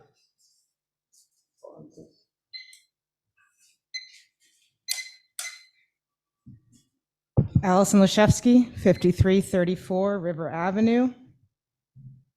I've heard recently that you'd like to start a newspaper, Bruce. That's a big concern for me. I have a bachelor's degree in journalism, and I believe in journalistic integrity. I also have seen it being used as a tool for power and control, and I don't think that that tool should be in your hands. Maybe you should direct some of your energy towards the mental health services in Siskiyou County, which are obviously lacking. I'm embarrassed, not only as a Dunsmuir citizen, but as a member of other organizations that you belong to. Thank you. Loki Boone, 4134 Grover Street. I want to say Big Dave, I just really feel bad because you were one of the people who welcomed us into this community. And I feel like you have always been such a good friend to me and a kind guy to me. And I feel like we really have a good relationship. And I just want you to understand that I care and I understand you and I get whatever, but I just want you to step up for yourself and start making changes to this community. Thank you. Right on, Loki. I'm Bonnie Bailey, 4134 Grover Street, Loki's mom. We're not in any place to defend abusers. I'm a victim of domestic violence myself. But I do want to make a point that Loki kind of broached, which is out of everyone in this room sitting here, we don't know any of you. And these two men have been the only people who welcomed us here that's at this table right now to this community and have supported Loki and endeavors. And I'm not saying that it absolves them of whatever wrongdoing. I don't even really want to go there. I see so many different amazing perspectives here, and I see toxic things. But I just want to say that as newcomers here from Paradise, this has been our experience, and that's why it's very difficult to see, people we have come to care about and who have reached out to us in this community have problematic behaviors. And it might not be acceptable to everyone that I brought my 15-year-old here tonight, but he cares about these men. And it's important, I think, to see adults stand up and apologize, call each other out, confront gaslighting, confront toxic systems. Anyway, thank you. Thank you. Thank you, Bonnie. Are there any other members of the public who would like to make a comment at this time? I'll go to Zoom. Are there any members of the public who would like to make a comment on Zoom? All right, we have Sherry. Sherry Coulter. I live on Needham Avenue. I feel that not only the censures are bad, everything that's going on is really bad. We've made our city look bad because of you two. And I really think that you both need to come to the realization you need to resign. You really do. You have made our city really, really look bad. And we are trying so hard to get us in tourism and everything that we need, and not this. That's all I want to say. You completed.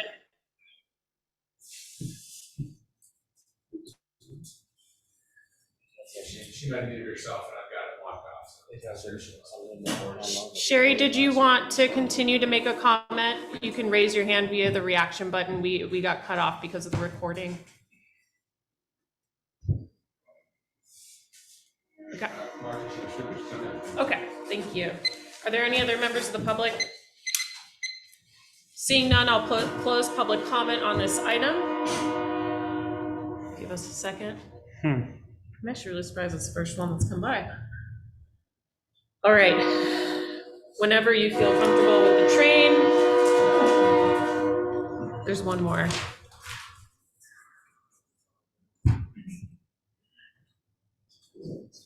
I'm gonna start talking, it's gonna happen. All right. Again, I close the public comment. Councilmember Deutsch, I will have you begin the discussion on this item. I will then move to Councilmember Bryan, Councilmember Keisler, Claire, and finally myself. Please proceed. It certainly is bracing to hear all of this criticism and to realize that it's correct criticism. I'm not going to try and defend myself. I made mistakes. I made serious mistakes. But at the same time, I was trying to deal with something that I couldn't find a way around. So with that in mind, I'll accept whatever happens from this point. Great, thank you, Councilmember Bryan. Deutsch. Oh, yeah, no, you're good. Yeah, I appreciate everyone's feedback. And first and foremost, I do appreciate your recent moves towards apology, Councilman Deutsch. My interest is in maintaining an environment here on City Council, city staff, and the entire community where it is patently obvious that that sort of behavior is not appropriate. So my support for the censure is in reaction to what occurred. Happy to work forward in the future if your apology is sincere. I will say it is true that every time apologies are mentioned, a justification is brought in afterwards for a reason you were there. Understood, you need to figure out how to reach a better maybe work-life mental balance. with this, but we're all here to make Dunsmuir a better place. And our poor city staff has had to disregard the important work of our citizens to emotionally handle the trauma you first put me through. And then I saw it spread like an infection, Dustin, other people at City Hall. I think you're recognizing that to some degree, and I'm appreciative. But I'm not going to discuss the events of last November. And I know you feel like that's the justification for all this. That's what you felt like at the time. I'd like to, going forward, have the understanding be that that was settled back then. If you want to discuss it outside of city business and not have it be something that festers that, happy to do that. But the behavior was so inappropriate. I want to be clear going forward that any such behavior should warrant and will warrant a censure from the city of Dunsmuir. So that's where my position is. But Councilmember Keisler. No comment. Councilmember Clarno. I'm going to keep this brief, since I know there's a lot has already been said from a lot of different people. We need to make sure we're professional with our colleagues on city council. And I know in this case, it went beyond that. And we also need to make sure as councilors that we're supportive of our city staff. And make sure they have all the support that they need and make sure that they're comfortable doing their jobs. And that's what I'm going to leave it at. Thank you. I want to begin with this statement. Talking about something that happened is not the same as talking poorly about someone. If you don't want people to talk about it, don't do it. I'm disappointed in your response in this packet. I am. I'm really disappointed that I have had to spend so much time on this when I could be doing so many other better things for the community. I still have yet to hear, I mean, this is what I did prepare for tonight, which is really sad that I wish I didn't have to still read this. I still have yet to hear a genuine apology to our city manager, who you yourself praised in the hiring process for having a high ethical standard. Neither of you have apologized to him yet. I apologized to him in email. Okay, cool. I apologized to him earlier. You said, I'm sorry you feel that I way. said, I'm sorry. Going back to my time. The apology issued to myself also is very patronizing and, in my opinion, did not show remorse. I need you to understand, as I've stated in the past, I am here to serve the people of Dunsmuir. As I stated before, I've spent a lot of hours to do this, and I've spent a lot of time talking to you as a person. We talked on the phone. I wanted you to feel better over the holiday season, and I genuinely wish you well. But you decided to yell at me, and you decided to treat people poorly because you wanted to be mayor. That was not it. Again, I'm taking my time. This is detracted from all of the wonderful programs that we're creating and implementing that benefit the whole community. You, in my opinion, have stolen that time from the people of this community, and you owe them just as much an apology, but also an atonement for your behavior. I am not one of the people asking either of you to resign. You have an absolute opportunity after this day to really make a change in your behavior and show other people that, again, as I stated at the beginning, we are human. We make mistakes. We have emotions. In this circumstance, I felt you did not express those in a productive manner. You have an opportunity to show people that that is not you. And again, as I stated earlier, the language in these apologies trouble me because the ownership and responsibility of this censure on others is on yourself. You've been stating that, I'm sorry you feel that way, all those things, stating these excuses. And I just want you to take ownership and be a better person for this city. I'm going to conclude with these items with a warning. And that warning is that every member of this elected body and city committees are held to a standard, myself included.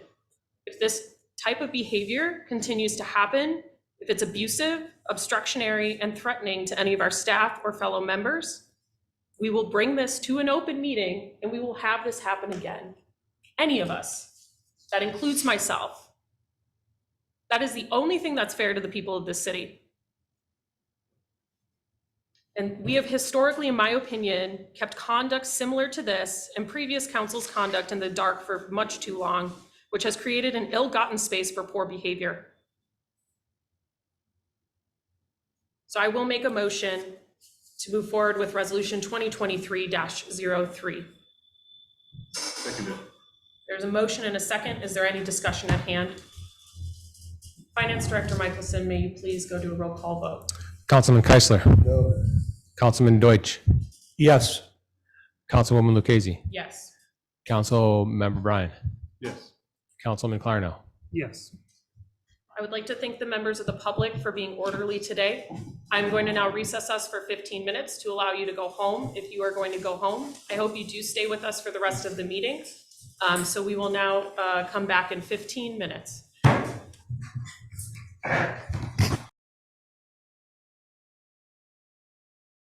Finding your seats here. All right, we're going to move on to item 15C, which is the Vibe Broadband Downtown Wi-Fi project. And so I know this is the brainchild between Councilmember Bryan and Councilmember Deutsch. So I will hand that off to them. Like me to start? Sure. Basically, the whole idea that we came up with was to reach out to Vibe Broadband and explore how we could bring hotspots to our downtown. And by downtown, I mean from the supermarket and post office down to here, the city hall and here. And the idea is that it would be providing free hotspots for anybody with their phone all up and down Dunsmuir Avenue and Sacramento Avenue. There's also going to be connections for the library and for the community center. So that would be able to provide hotspots to everybody around that area. I have brought this up, and Mr. Bryan has been working on this from the standpoint of identifying the buildings and where they would go. Before I pass it over to him to get into those details, the idea is that there's about 10 repeaters that would need to be put on top of buildings between here and there. They've been scientifically figure out where to put them so that they cover as much area and everything's fine. And then the whole idea then is if you're a business person who is allowing that repeater to go up in your building, the good news for that person is that they'll automatically have fiber coming into their building. If they had wanted to get fiber before, they'd have to pay for the expense of bringing it in. And so with this case, those people would have a reason to want to move forward with that. And with that in mind, I'll pass it on to Councilman Bryan. Yes, thank you. So I have been working out the details with the company, I think over the last 4 or 5 months. City council meeting schedules have prevented this from coming back. Before we get too far, I do want to welcome from Zoom Gary Sweet. He's the chief engineer that's helped us develop this program and is very knowledgeable about the technology and the exact system on Dunsmuir. He's the one that created the maps in our agenda packet. I do want to refer everyone to the staff report. I was missing a few key pieces of information Monday, so it didn't go out at that time. But I prepared a list of pros and cons. From the very beginning, this, I believe, has been kind of the effort of we suffer in the world of digital equity, people having access to high-speed internet. It's a problem in our region. Our town is blessed with having available internet for purchase everywhere, but doesn't have particularly good cell phone service. And aside from the library, during the hours they're open, and the community resource center, and the hours they're open, people that need it, there's not a lot of availability to get online. COVID made it even more apparent how much that was going to be an important factor in education of the youth, as well as just any place where people work and live is going to need high connectivity. So rather than kind of wait for some program to come out and force our hand to go there, Councilman Deutsch made the effort to call the companies. The only one seriously interested in serving us is the company that already services the vast majority of Dunsmuir customers, by our estimates, as high as 80%. And they've been working with us ever since to develop this. So we started off with, it's a plus to have this network. And then we knew it was going to cost something. So it came down to, can we have the pros outweigh the one con, which is the cost?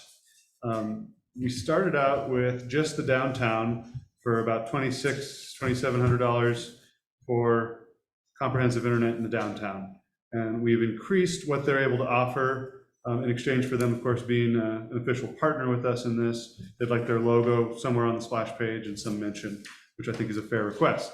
So the area we went over was designed to maximize public space where free usage could be used by our citizens and anyone who's in the town. That includes not just the downtown, but the area near the supermarket and the post office. We think it would be particularly useful. And we'll also include the community center up by the ball field. Even though that's kind of an island, it's difficult for service there. There's a lot of events. We like to hold community meetings there. And it's happened before where someone goes to do a PowerPoint and they don't have access to the video they're going to show. So this would be 1 gigabyte fiber optic to that area, and it'd be free Wi-Fi you can connect to as well. People visiting the park would also have the ability to maybe make calls there.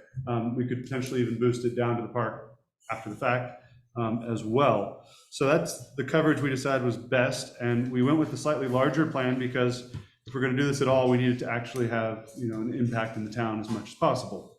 An additional benefit to that is we'll be building out through this process the fiber network throughout the downtown and the other areas. So any place close to the downtown where the fiber is being brought to, it'll be less expensive for it to be brought to further buildings, or if it runs by it, it'll be fairly inexpensive to connect it in the future. We will have complete control of the splash page. So when someone gets on the internet, it'll be a City of Dunsmuir control page that they'll go to. We can sell advertisements on that page. We can promote community events that are occurring on that page. We can ask them to fill out a survey before they get their internet, maybe once or twice a year. So that is an interesting tool that I think could help with our public engagement. This was brought to council on an informational basis before. Councilwoman Lucchese had a question about selling internet, higher speed internets. Vive had some concerns and we kind of flushed them out. And as I understand it, provided we're not like categorically selling it to other people that have homes here, we're fine. So if we have some limitation that can keep it visitor usage for the higher speeds. In other words, we can't undercut their market for the same service. So we'll have to work out how that works, but that is something we could do to potentially increase revenue. This network capacity, we can ask Gary about it, but it was designed for stadiums and it can service thousands of street users. It's got the capacity Dunsmuir will need. Then we negotiated price down. They were, in the end, very generous in getting us down to the $1,989.99 per month. Sorry, $1,989.99 per month. That was Could get it down to 98 cents per month. Well, we got it down substantially, but more importantly, we were able to commit to the 10-year commitment, which they liked, and were able to reduce the price in exchange for a longer contract. We were originally looking at a 5-year contract. This contract includes updating the equipment if it becomes obsolete. In fact, there's a planned update halfway, potentially on that. So they're responsible for all the equipment, all the servicing. If you read through the bigger contract in our agenda packet. Mr. Mayor? Yes. I'm sorry, I'm used to that. What I was going to say is that one of the good things about this is that we do have the ability, and I just drew a blank, I'm sorry, at a senior moment. Go ahead. Well, we're also going to have a separate secured network with this Wi-Fi network. So this will be available to the public. It'll be secure. They have the security technology to oversee that side of it for the users. You won't be able to say, connect your printer to your laptop as a business. So it'll only be a guest network for all the businesses, but it will be a free high-speed guest network for any business in this downtown region, which I think is an enormous benefit for the business owners. And will keep people wanting to live and work down here, especially a lot of modern people that do work remotely, either fully or part-time. But it'll have a separate network that is kind of its own secured network I'm not the most technologically advanced, so forgive me. I can But help. a separate Wi-Fi network on the same, Gary? Yes, I can help. A separate network that will allow for the city to have its own shared network throughout this whole area. So cameras could be placed on it for, say, law enforcement purposes rather affordably. And that's one thing we're looking to, if we do it, look into. What I was going to say before is the idea that because they are putting all this in as part of the contract, we don't have to worry about fronting the cost of putting this up. It's all just part of the regular thing. So it saves us for having to come up with the upfront. Yeah, Gary, would you like to speak to the build out? Yeah, so for one, to speak to that, you know, technology becomes obsolete really once it comes off the manufacturing line before it goes up, right? And so we buy this, we put these things up, and then after, say, about 5 years, they need updated and replaced. So you go through an expensive cost to put everything in place, put it up there, and then about 5 years, you got to turn around and redo that. In this particular plan in place, we're footing the cost for all of the equipment and all of the installation. And in about 5 years, when everything rolls around, we'll be looking at that again. We'll be replacing technology. If anything gets damaged, we replace that. That's not a cost to the city. So it's really just a monthly service, and we provide the parts and the support for it. As far as the wireless network, so the secured wireless network for the citizens is a network that has what's called AP isolation, meaning that my phone can't see your phone, your tablet can't see my printer. It's designed so when I access this network, I'm protected as a citizen from any of my stuff being, you know, at risk.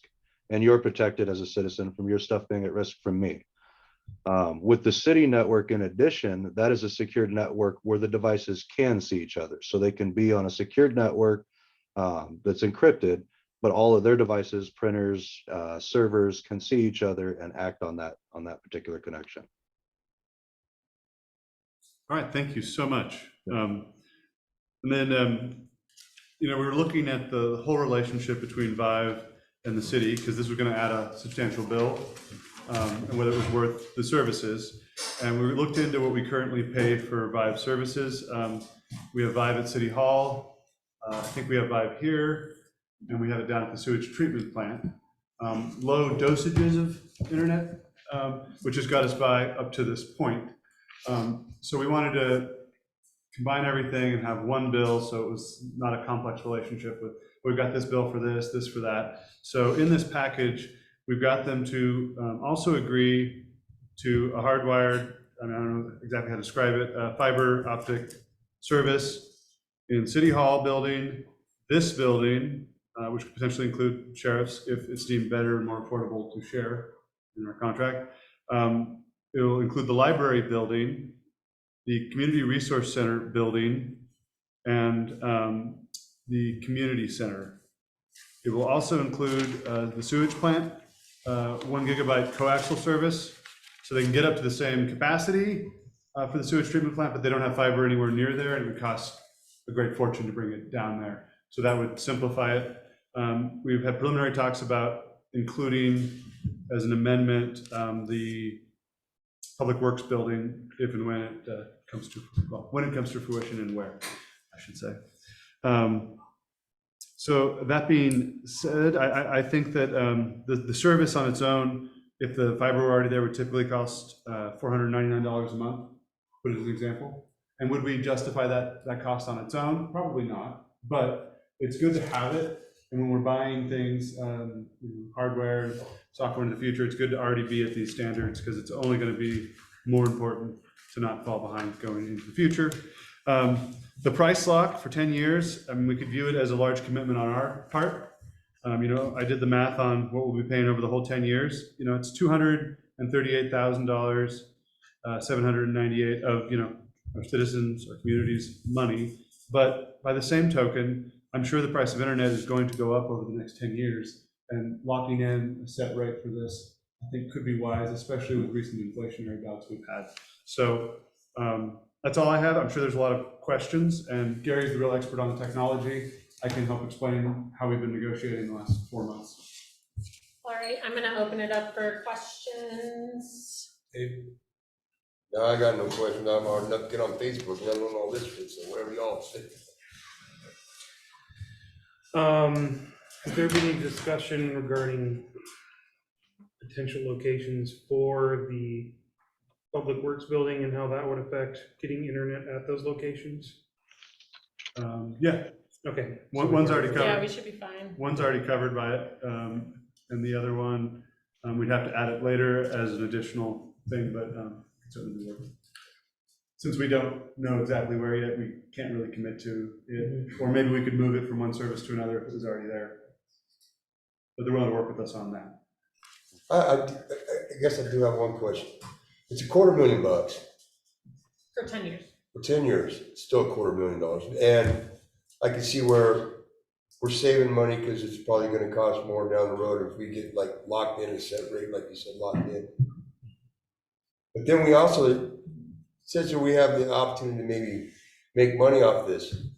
Not off of them, but that would be like hypothetically. Let's say somebody's staying at the Mossbury Hotel, they want this service, they pay a little extra. Yeah, it'd be like for higher capacity. And Gary, we haven't discussed this in detail, but I know you. Who will get that money? The Mossbury Hotel or the city? No, the network belongs to the city. So it would be the city, we would receive the funds if we did that. And typically that'd be like a higher capacity, so there'd be a version that'd be free, but if you wanted to use it, the full 1 gig service. So no, but we have an opportunity to make some money. It would be like To advertising on the splash page. To subsidize the $250,000. We could, Yes. Sales would probably be slow. This whole thing, I talked to the folks at Viber. They sent Councilman Deutsch and I a city in Kansas, I believe, that had a project similar to this. It's been done like a year or two ago, and they're just now seeing kind of it really become a more integrated part of the society or the community. So I do think the full impact of this is going to be felt a year or two down the road, not like right away everyone's going to start making it. But Yeah, typically with ad space sales in this model of downtown wireless is you need a year or two of user data to be able to give to people who are running the ads and say, oh, well, for X number of dollars, you're going to be reaching X number of people. It's kind of the guarantee. So the first year, you don't know how many people are going to utilize it. And so it'll take a second to be able to generate any revenue stream from the ad space. But I believe there's a question here. Mine was, it was going back, I was gonna ask about ad space, so we're covering that now. Yeah, okay. Yeah, and I mean, it's also gonna depend on the design of the splash pad, if there's a variety of sizes in the ad space, if it's a moving ad space, you can get into a lot of detail for that, but we do have the TBID, which is the Tourism Business Improvement District, which does have an advertising arm to it at Discover Siskiyou. And that could be a possibility of talking to them to figure out managing that ad space kind of program. I just had 2 questions. One is, I did earmark that the sewer plant is coaxial cable. And this is to Gary, did you guys end up getting a cost for what it would take to get fiber down to the sewer plant? I do, but I'll have to admit to you, I don't have that cost in front of me. I will Okay, cool. I'll email that over to you. I did. Oh, I don't care if it's astronomical, because I don't know if anybody knows this. It was like $20, right? The word on the street is that they lifted the caps for sewer and water grants, no match grants, so there's no limit. Gotta love grants. No limit whatsoever. And it actually can pay for this type of stuff if it's going for SCADA and redundancies in the system for telecommunications. So we may actually want to see that estimate, because there are grants available right now, and we do have to do work down at the wastewater plant. If we can sneak that in, that'd be lovely. And that would bring fiber to all of South First. Yeah, pretty much. And I think, yeah, that's something to talk about. One of the things I did know, Look, we're bringing Dunsmuir into the future. yeah, Or we're catching up. we're getting there. One of the things I was reading was there's kind of a lack of definitions and definition of phrases in here that I would personally like to see. I guess that's not quite a question. I had another question in here. Oh, It has not been reviewed by our attorney. Yes. Yet, and Okay. I think that's an important step. And our city manager, based on recent events and circumstances, hasn't had the time to dive into this yet. I'm sure he wants to comment on terms when he's had the chance to fully review the I do agreement. remember what my question was. That brings up a question that if we approve it tonight, does that make it go forward and then they work out some things, or do we wait until you figure everything out? I think once we get to public comment, I have a suggestion for that. But I did remember my question for Gary. So with the wireless system, you're gonna have these repeaters throughout the city, correct, on buildings, and those buildings will get a fiber optic cable. So if those property owners allow us to do the repeater and do that, what does their service from Vive look like? Do they get a rebate on that, or is that part of this whole system? Could you maybe kind of explain how that would work for a private property owner who may want to have a repeater on site? I will have to mark that question and get back to you on that one also. Because that's, Okay. I'm more the nerd for the technical details, so I apologize on that. But It's yeah, okay. there would be a significant rebate in the way that, generally the way we price the fiber optic services is with the construction. And unlike coax services where there's taps throughout the city where we just have to find the closest tap, plug in a cable and run it for the business and get it inside and plug it in. Fiber optics, we have to actually slice that in a very sophisticated manner, fusing glass together within a micrometer of each other so that there's no reflections in the glass, so on and so forth. And so the cost where the closest splice location is, and then the engineering on the poles or underground costs to get it into the business is where the majority of the cost is. And then there's splicing, so on and so forth. And that's why the cost of fiber gets to be so high. When it's already a splice location, and on the map that I've shared, we put splice locations throughout the city, it gets very, very close to the business, and it becomes a matter of just running, in many cases, just a drop fiber to the business from the splice case, making the construction cost pretty minimal, barring any underground stuff, so on and so forth. But if it's already on the building, that means we've already gotten fiber into the building, and that makes the costs even more, or even less, I mean. And so we're dealing with almost no construction costs, just some contractors coming in and adjusting the wiring the way they need it and splicing their particular connection. You're looking at the bare minimum cost. So in that fashion, yes, they do get a rebate in the way that the construction cost is minimalized to almost nothing. Okay, perfect. The billing rebate. Okay, thank you. Yeah, I was going to say, to piggyback on what he's saying, the whole idea is that if the cost of bringing that cable in is what is a huge cost if somebody wanted to do it. If it's already there, that means all they have to do is get a contract and a little bit of a connection. The other thing I really wanted to point out, to me, the biggest reason that this is exciting to me is because of tourism. You know, the ability to have people that come into the town, they can check what's going on, where do I want to go to dinner, all those things. They can't do that now with the cell service we have. So I think that is really the number one thing that I think is driving this more than anything else, is tourism, being able to connect with those people and get them to spend their money. Great, thank you. I have one more question for Gary. It's been a minute since we've discussed timeframes, and we've been pushed back several months. If we were to say, want this to commence May 1st, is that something that's realistic? If we were to finalize this agreement within the next month? So if we were to finalize it by March, April, May, that's a tight window. It really is a tight window. I always tell people it takes generally around 60 to 90 days to get construction in place, everything all done. I'll tell you, a great deal of that has to do with the pole engineering. And so when we're running lines on telephone poles, even though we have existing strand and existing line on there, we have an engineer that goes through and makes a design on how much weight we're going to put on the pole, how the poles are lined up, what wires are guiding it down, so on and so forth, and come up with any make readies that need to be done. And then that needs to be cleared through the pole owner. And, you know, generally throughout the city of, or the state of California, we've been working really well with PG&E on many poles. We try to work well with AT&T on many poles, but that's where a lot of the bureaucracy comes in stretching things out on the timeline. So generally speaking, I say I always give the answer 60 to 90 days. It kind of covers some of those bureaucratic issues that we can run into. So if we have it set up for March, April, May, that gives us 2 months, 3 months. It's tight. It would be tight. All right.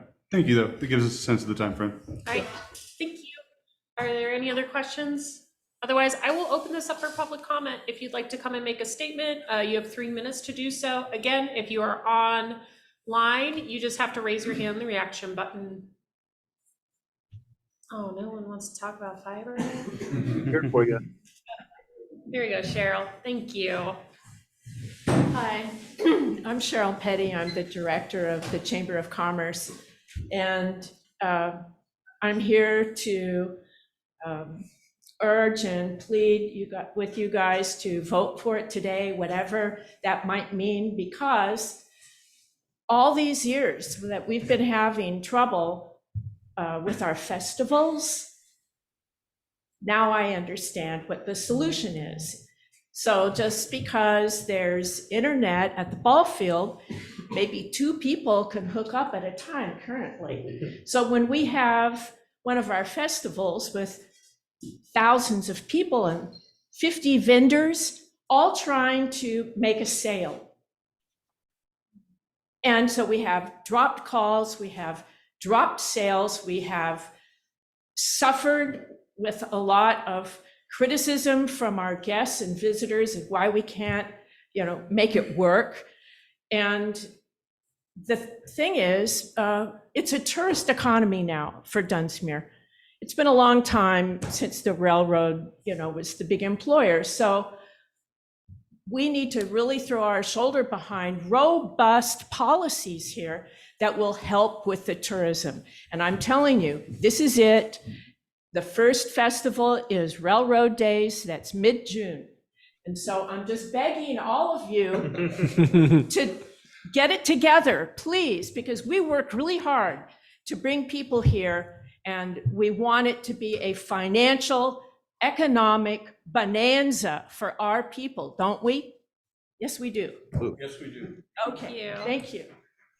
I will say to that, if I can, that, in many areas where you're doing events that are on a more rural, say out on a ball field and so on and so forth, in other communities, a lot of times people will use cell phones with credit card readers and so on and so forth.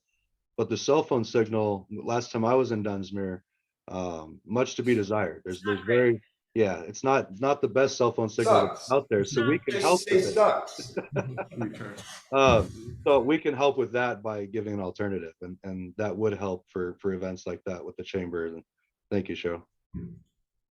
All right, thank you, Gary. Go ahead. Loki Boone, I agree completely with what Cheryl said. I think that's very, it would be very, I agree with exactly what she said, but also, I think for a lot, I speak in part for my peers at the high school, that I think a lot of my friends don't really have that much access to mobile data, or at least reliable, fast mobile data. So I think especially around the supermarket where kids go up to school and back from school and just walking around there, I think that'll also be a very good benefit. And I just think that for our community, it's a very good idea to be investing in the future and ideas, because I don't even know another town that is doing this around here. So I do think it's very innovative and a good idea. I think that should be good. Thank you, Loki. All right, anyone else who'd like to make a comment on this? All right, seeing none, we'll close and go into discussion. So I did talk to our city attorney prior to his departure, and he did say he did not get to see this and work on this yet, which I'm usually never comfortable signing an agreement or moving forward until he has a chance to. But what I was going to recommend, thank you, is exactly what's the suggested motion on the staple, which, I mean, if you want to read it, go ahead. Which is just authorizing the city manager and the city attorney to review the document and sign on our behalf, as long as the cost is the not to exceed amount that is listed. I do have a couple of things that I noted in the agreement that I'll send over to the city manager that are just like me nitpicking things, and it's not really important for today. But I think this is really great work, and I'm really appreciative. Was that a motion? Not yet. Why don't we have the motion between he and I? You can have the motion, but I was just gonna say, I really appreciate your work on this. I think it's really lovely. I think it's really gonna be helpful for not just, the economy, but I think what Loki brought up is really important, which is, kind of a social equity piece for some of our residents who don't have access to internet at their home. They may be able to come downtown, have a cup of coffee and log in and be able to do things they need to get done. So thank you. This is really lovely. You want to start it off and I'll second it? Sure. I'd like to authorize the city manager to enter into a contract with Vive for the stated services up to the $1,989.99 per month for 10 years, starting April 1st or whatever appropriate date you deem, subject to city manager and city attorney approval on the non-financial terms. I second the motion. All right, any discussion? Seeing none, we'll move into a vote. All those in favor, please. Roll call. Oh, sorry, it's money. Money. Go ahead, Blake. I don't know, you said non-financial terms, but you're going with We the are not to technically- exceed? There is a number in the Okay, cool, all motion, right. so we're gonna have Yeah, to go. meaning we understand the financial commitment, but we want to attorney review and city manager review on the terms. Councilmember Keisler. Aye. Councilmember Clarno. Aye. Councilwoman Lucchese. Aye. Councilman Deutsch. Extremely yes. And Councilman Bryan. Aye. All right. Motion carries. Thank you. All right. Happy. Okay. Oh, I don't know which way to go. Thank you. All right, we'll go to 15D, which is Moss Spray Falls Trail Development Future Ad Hoc Committee. I would like to apologize to the council. I did want to have an ad hoc resolution prepared for this agenda, and I had other things happen, but I wanted to open up the discussion because this came up at our last meeting for committee assignments, is that we did previously have kind of a loose Parks and Trails Committee that didn't really have a purpose, and we weren't meeting very frequently, and really it was just focused mainly on Moss Spray Falls. Because of COVID and everything happening where we were all secluded, it ended up just being myself meeting with the Trails Association, Union Pacific, and the city manager, Todd Uhas at the time. And really what we accomplished, up to this point is we do have finalized engineer documents. I did send an email to Elias and I haven't heard back from, so Union Pacific has acquired a third-party engineering contractor to review our engineered documents, which would include the pedestrian bridge over the Sacramento River. It would include all of the trail to the Moss Spray Falls and the construction of 2 small walls that would prevent people from going onto the tracks. We did negotiate with them over that time period up until this point. Previously, they had wanted a 12-foot metal wall that goes the entire length of the trail, which would have caused a lot of wildlife issues and would have triggered the need for a higher environmental review under the California Environmental Quality Act, which would frankly would have killed the project. So we did go through a series of meetings with them. We justified not needing a larger wall because you're going to be on a suspended trail anyway. It's going to be like a boardwalk for a majority of the portion because it will be off of the railroad right away. And so the big concern was just the landing where the pedestrian bridge is and making sure that is walled off. And then at the Moss Spray Falls itself, putting a wall there so that people do not go onto the tracks from On those. the trestle. Yep. And so that was amicable to Union Pacific and they have agreed to that. We do also have a draft maintenance agreement that was developed that needs to be reviewed by this committee. We need to finalize those engineered drawings. And then what we were told and guaranteed from Union Pacific at the time is once we have approved engineered drawings, we can then move to the real estate department. They do not want us moving to them first. They want us to have the final project, which I have a tentative approval from the Siskiyou County Community Development Department. They have tentatively agreed to be the lead agency on the CEQA documentation, which would be a notice of exemption. They want to see obviously finalized plans before they'd be willing to schedule that for approval and sign off, but at least we have someone who'd be willing to do that document.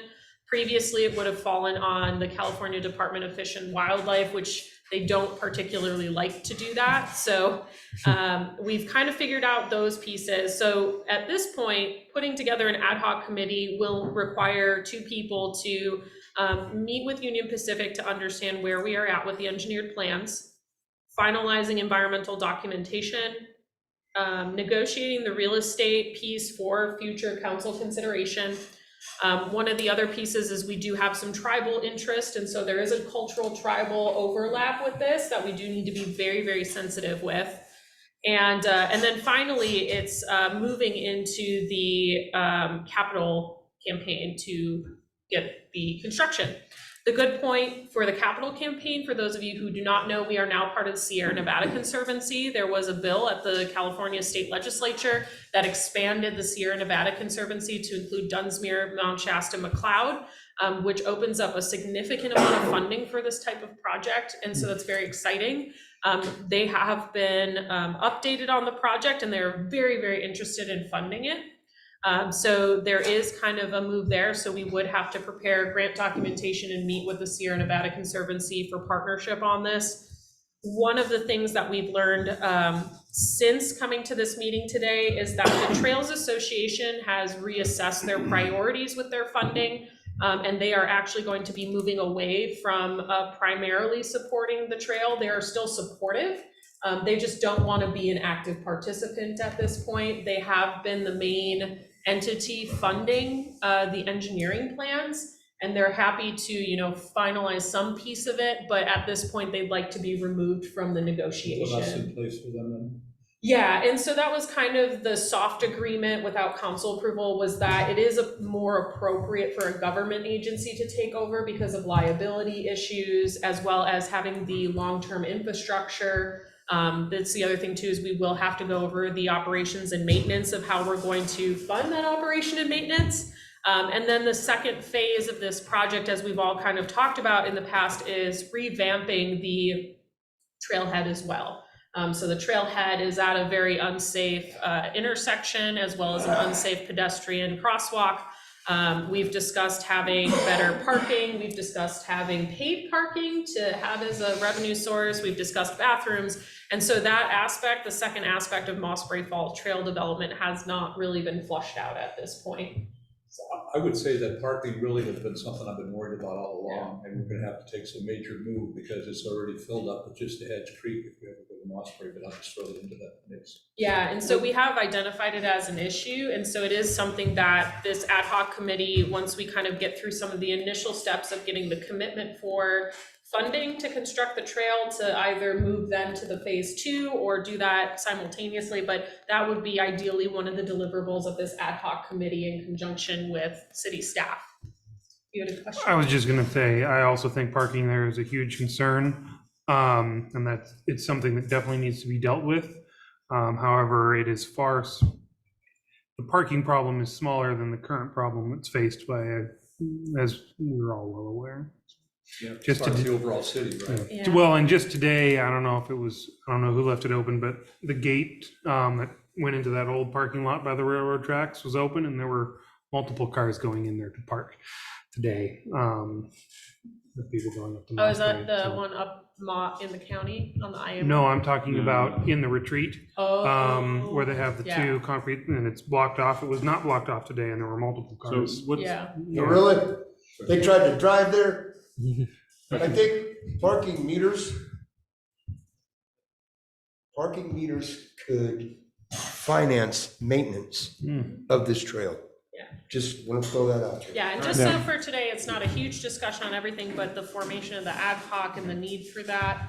But you had a question? yeah, I was just gonna ask what the item was, because it's future ad hoc. Yeah, so we're just talking about what the needed deliverables are, and in my opinion, the justification of needing an ad hoc. And so that's kind of where we're at in the and also just giving an update on the project in general, because we try to kind of be a little quiet about it because it is still very much a lot of different entities. We have to be very sensitive to everybody. But I will say from the Union Pacific discussions, it has been very, very productive with them, which is really lovely. So are there any questions on the trail development and a potential future ad hoc? Otherwise, I will then go to public comment and return for discussion. All right, I will open this up for public comment. I'm glad I was here tonight because I've been very passionate about this since I've been here. In my opinion, I think Dunsmuir needs to do something like they did in Butte County of Table Mountain, because so many people were, it's an ecological preserve, it's getting destroyed. And just an average day cruising through my Instagram when I lived here, waiting for a legal way to visit the falls, people all over the world posting pictures from Mossbury, and we hadn't been there yet, and I finally just had to go last spring. But anyway, my idea has been that it should be paid. There should be some sort of day use pass, something like that. And it could be accessed online or like at the Parks and Rec or something. And locals get either a free or reduced pass, because we do have days in the summer where we can afford $10 or whatever. Yeah. But anyway, I think that would help cover costs of the trails and maintenance, and also thin the crowds a little bit, and a little more respect for the Native American stuff going on there. Anyway, it's my opinion. Thank you. Thanks, Bonnie. Go ahead, Loki. Loki Boone, I vouch for my mama, and I was gonna say, I think that's very, very, very important for tourism that this gets built, and I think that having some kind of pass and also parking meters would be a very good source of revenue, because I think free parking would be pretty dumb to have at, it's one of the gems of our city, so I think that it should be like, maybe have people that come in for pick up trash, run the place and stuff like that, but I just think that it is a big priority for our town to work on. Thank you. Madam Mayor, did you catch that? I vouch for my mama. Right on, Loki. Are there any other public comments on this item? All right, moving back to this item, so if we do choose to go forward with an ad hoc committee, I'll bring it to the next meeting to put on the consent agenda, but if we'd like to decide, one, if we would like to have one, or two, who would like to be on it. I'd like to be on it for just historical sense. I'd also love to be on it with the real estate aspect. I've been looking forward to digging into that at some point. I'd love to be on it, but whatever y'all want. Okay, so we can talk about that and have it as a new business item then, and we can talk about those pieces and get more information there. The other thing I was gonna add that I forgot to do during the presentation portion is part of our active transportation plan did look at that intersection there and that area, and we have identified it as a high priority, so hopefully that plan can encompass that aspect of it. We did talk about parking, but parking is a little bit less of the active transportation plan as opposed to making sure that blind curve and that intersection is safe. So hopefully that will come out in that. But is it the general consensus of the council that we'd like to put an ad hoc together on this? Yeah. All right, I'll take general consensus.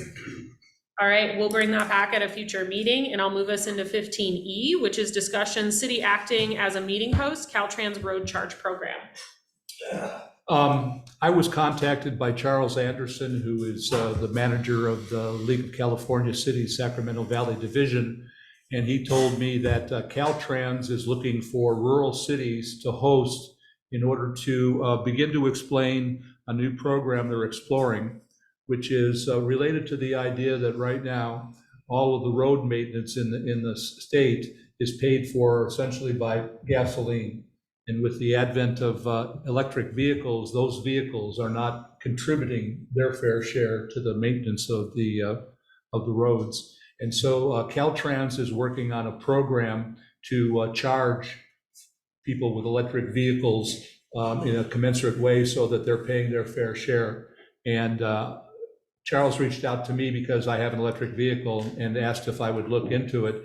And I talked with Lauren at Caltrans, and what they would like to do if we'd like to host them is have a meeting probably February 22nd, I think it is. They'll be giving a briefing to the Board of Supervisors, and I think the 22nd is the day after that. And with that in mind, what it would be is basically about an hour. I'm assuming they're looking to have 40 to 70 people. And what this would be bringing in people from the other cities around here, advertising it so people understand it's there. And they would come here and then give a presentation on this program. Essentially, from our standpoint, the only two things that I see would be have to provide, and one would be set up and take down of tables and chairs and things like that, and ability to do a PowerPoint presentation, those kind of things, the kind of things we do for a normal. If we wanted to have coffee or something like that, we could throw that as part of it. But in my mind, the idea that Dunsmuir can take a lead in this, maybe even develop some relationships with electric vehicle charging folks, whatever it is. But I'm just offering it up as something, and if we approve it, then I'll reach out to her and we can schedule it from there. But again, the idea is to We're digging the community building? Yeah. And then I think we had talked about costs associated with it. There's really no cost besides Right. just giving the facility and possibly maybe some refreshments. Exactly, that's all it is. Okay, thank you. Are there any questions? Hmm? All right, we'll open this up for public comment. Anyone want to talk about hosting a road charging program session? You can yell at Caltrans. Don't hurt yourself racing to the podium. All right, I'll close public comment and go back to discussion. I think it's great to host a meeting. Wairika had hosted some Department of Water Resource program a couple of years ago, and it was a really well-attended event from everybody in the county. So I think having these types of programs and inviting these people to our county gets them more, in tune with what our wants and needs are. And we're always talking about how Sacramento makes rules and never takes us into account. And so I think it's a good opportunity to bring them up here. So I'm happy to make a motion to move forward with supporting hosting the Caltrans Road Charge Program on February 22nd. I don't really want to spend a ton of staff time and energy on this, so I would be happy to volunteer with you if you want, with staff to help host them in that building. I know you've got a lot of other better things to do. He does. Also, I'll second your motion. yeah, all right, thank you. So is there any other discussion? There is no approved budget from the city. I'll buy coffee, I don't care. So is there any other discussion on the motion to host? Seeing none, move into vote. All those in favor, please signify by saying aye. Aye. Aye. Opposed, abstention, Thank motion you all, carries. thank you. Thank you. All right, and last item for tonight, thank you for staying with us, is 15F, termination of the lease of the Public Works Shop with Union Pacific Railroad. So I apologize. I received a letter from Union Pacific, I think it was Friday last week, and it did not make it from my email into the packet, but I did make it on the agenda, which I didn't realize even did that. So basically, it's a joint termination of our lease of the ground related to the Public Works facility. They've told us we had to move a year ago. We know we have to move. I just kind of said, okay, well, you guys say March 1st, we're out, so let's end the lease. And then they would subsequently modify our payment from October, I believe it's October 1st, or a date in October until the end of the lease, and then we would subsequently pay for that period of time. So all I'm looking for is a motion to authorize me to break the lease with them for the capacity of the Public Works facility's current location. It's really, we have no choice, right? It's just Yeah. acknowledging, really. Yeah, it's basically just a joint acknowledgement. They're acknowledging it, we're acknowledging it, that, yeah, we're moving out. So. Right, any other questions? Seeing none, public comment? Anybody?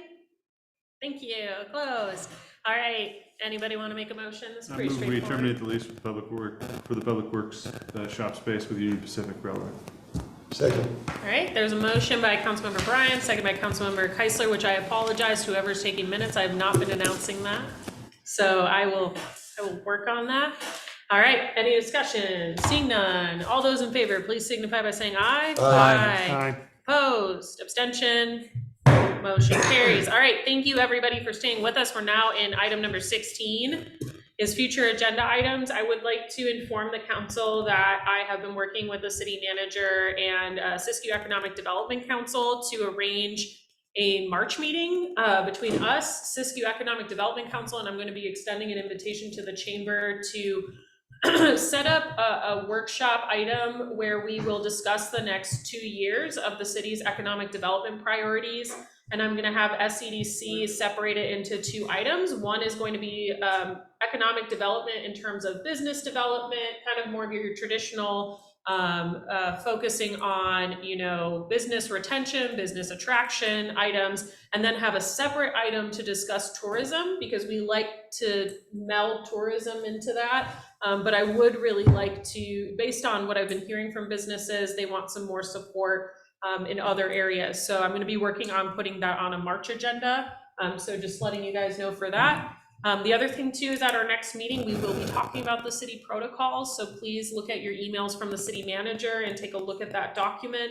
We're open to adjustments. If you could please respond to him on the areas that you would like to adjust, because then that way we can set up the agenda items so we can kind of work through it together and it's more orderly. Please do that. Are there any other agenda items that I forgot? Well, first of all, on your one talking about sitting down with EDC and tourism, I know that right now they're already planning, the chamber is already working on developing kind of a consolidated plan for how to spend money on marketing. So I would hope that would be one of the central aspects of that. Yeah, I did touch base with Luann, and so I'm gonna touch base with her again ahead of time so that it's, for me, we pay SEDC in a contract, and so I feel like we need to be a little bit more hands-on with what they're working towards, and so I think that can be one of the discussions is T-bid and the tourism piece. Yeah, I think it's kind of a collaborative thing, so they will be invited to present that. Question, are we gonna be talking snow removal soon? Because I know Steve Pierce wants to get some sense of, working out some issues there. Correct. Is that something that you're working on right now? Yeah, I will. Master plan. Yeah, I'm not gonna bring that forward until probably April, until after we're through the majority of the season. So then we can develop a communication plan with the residents and stuff, and then communicate that throughout the summer, moving into the fall of next year, or of this year. So that I don't want to, that way we don't have any confusion if we have discussion too early. But I need to engage a pace for some mapping and some discussion along that lines before I bring it forward.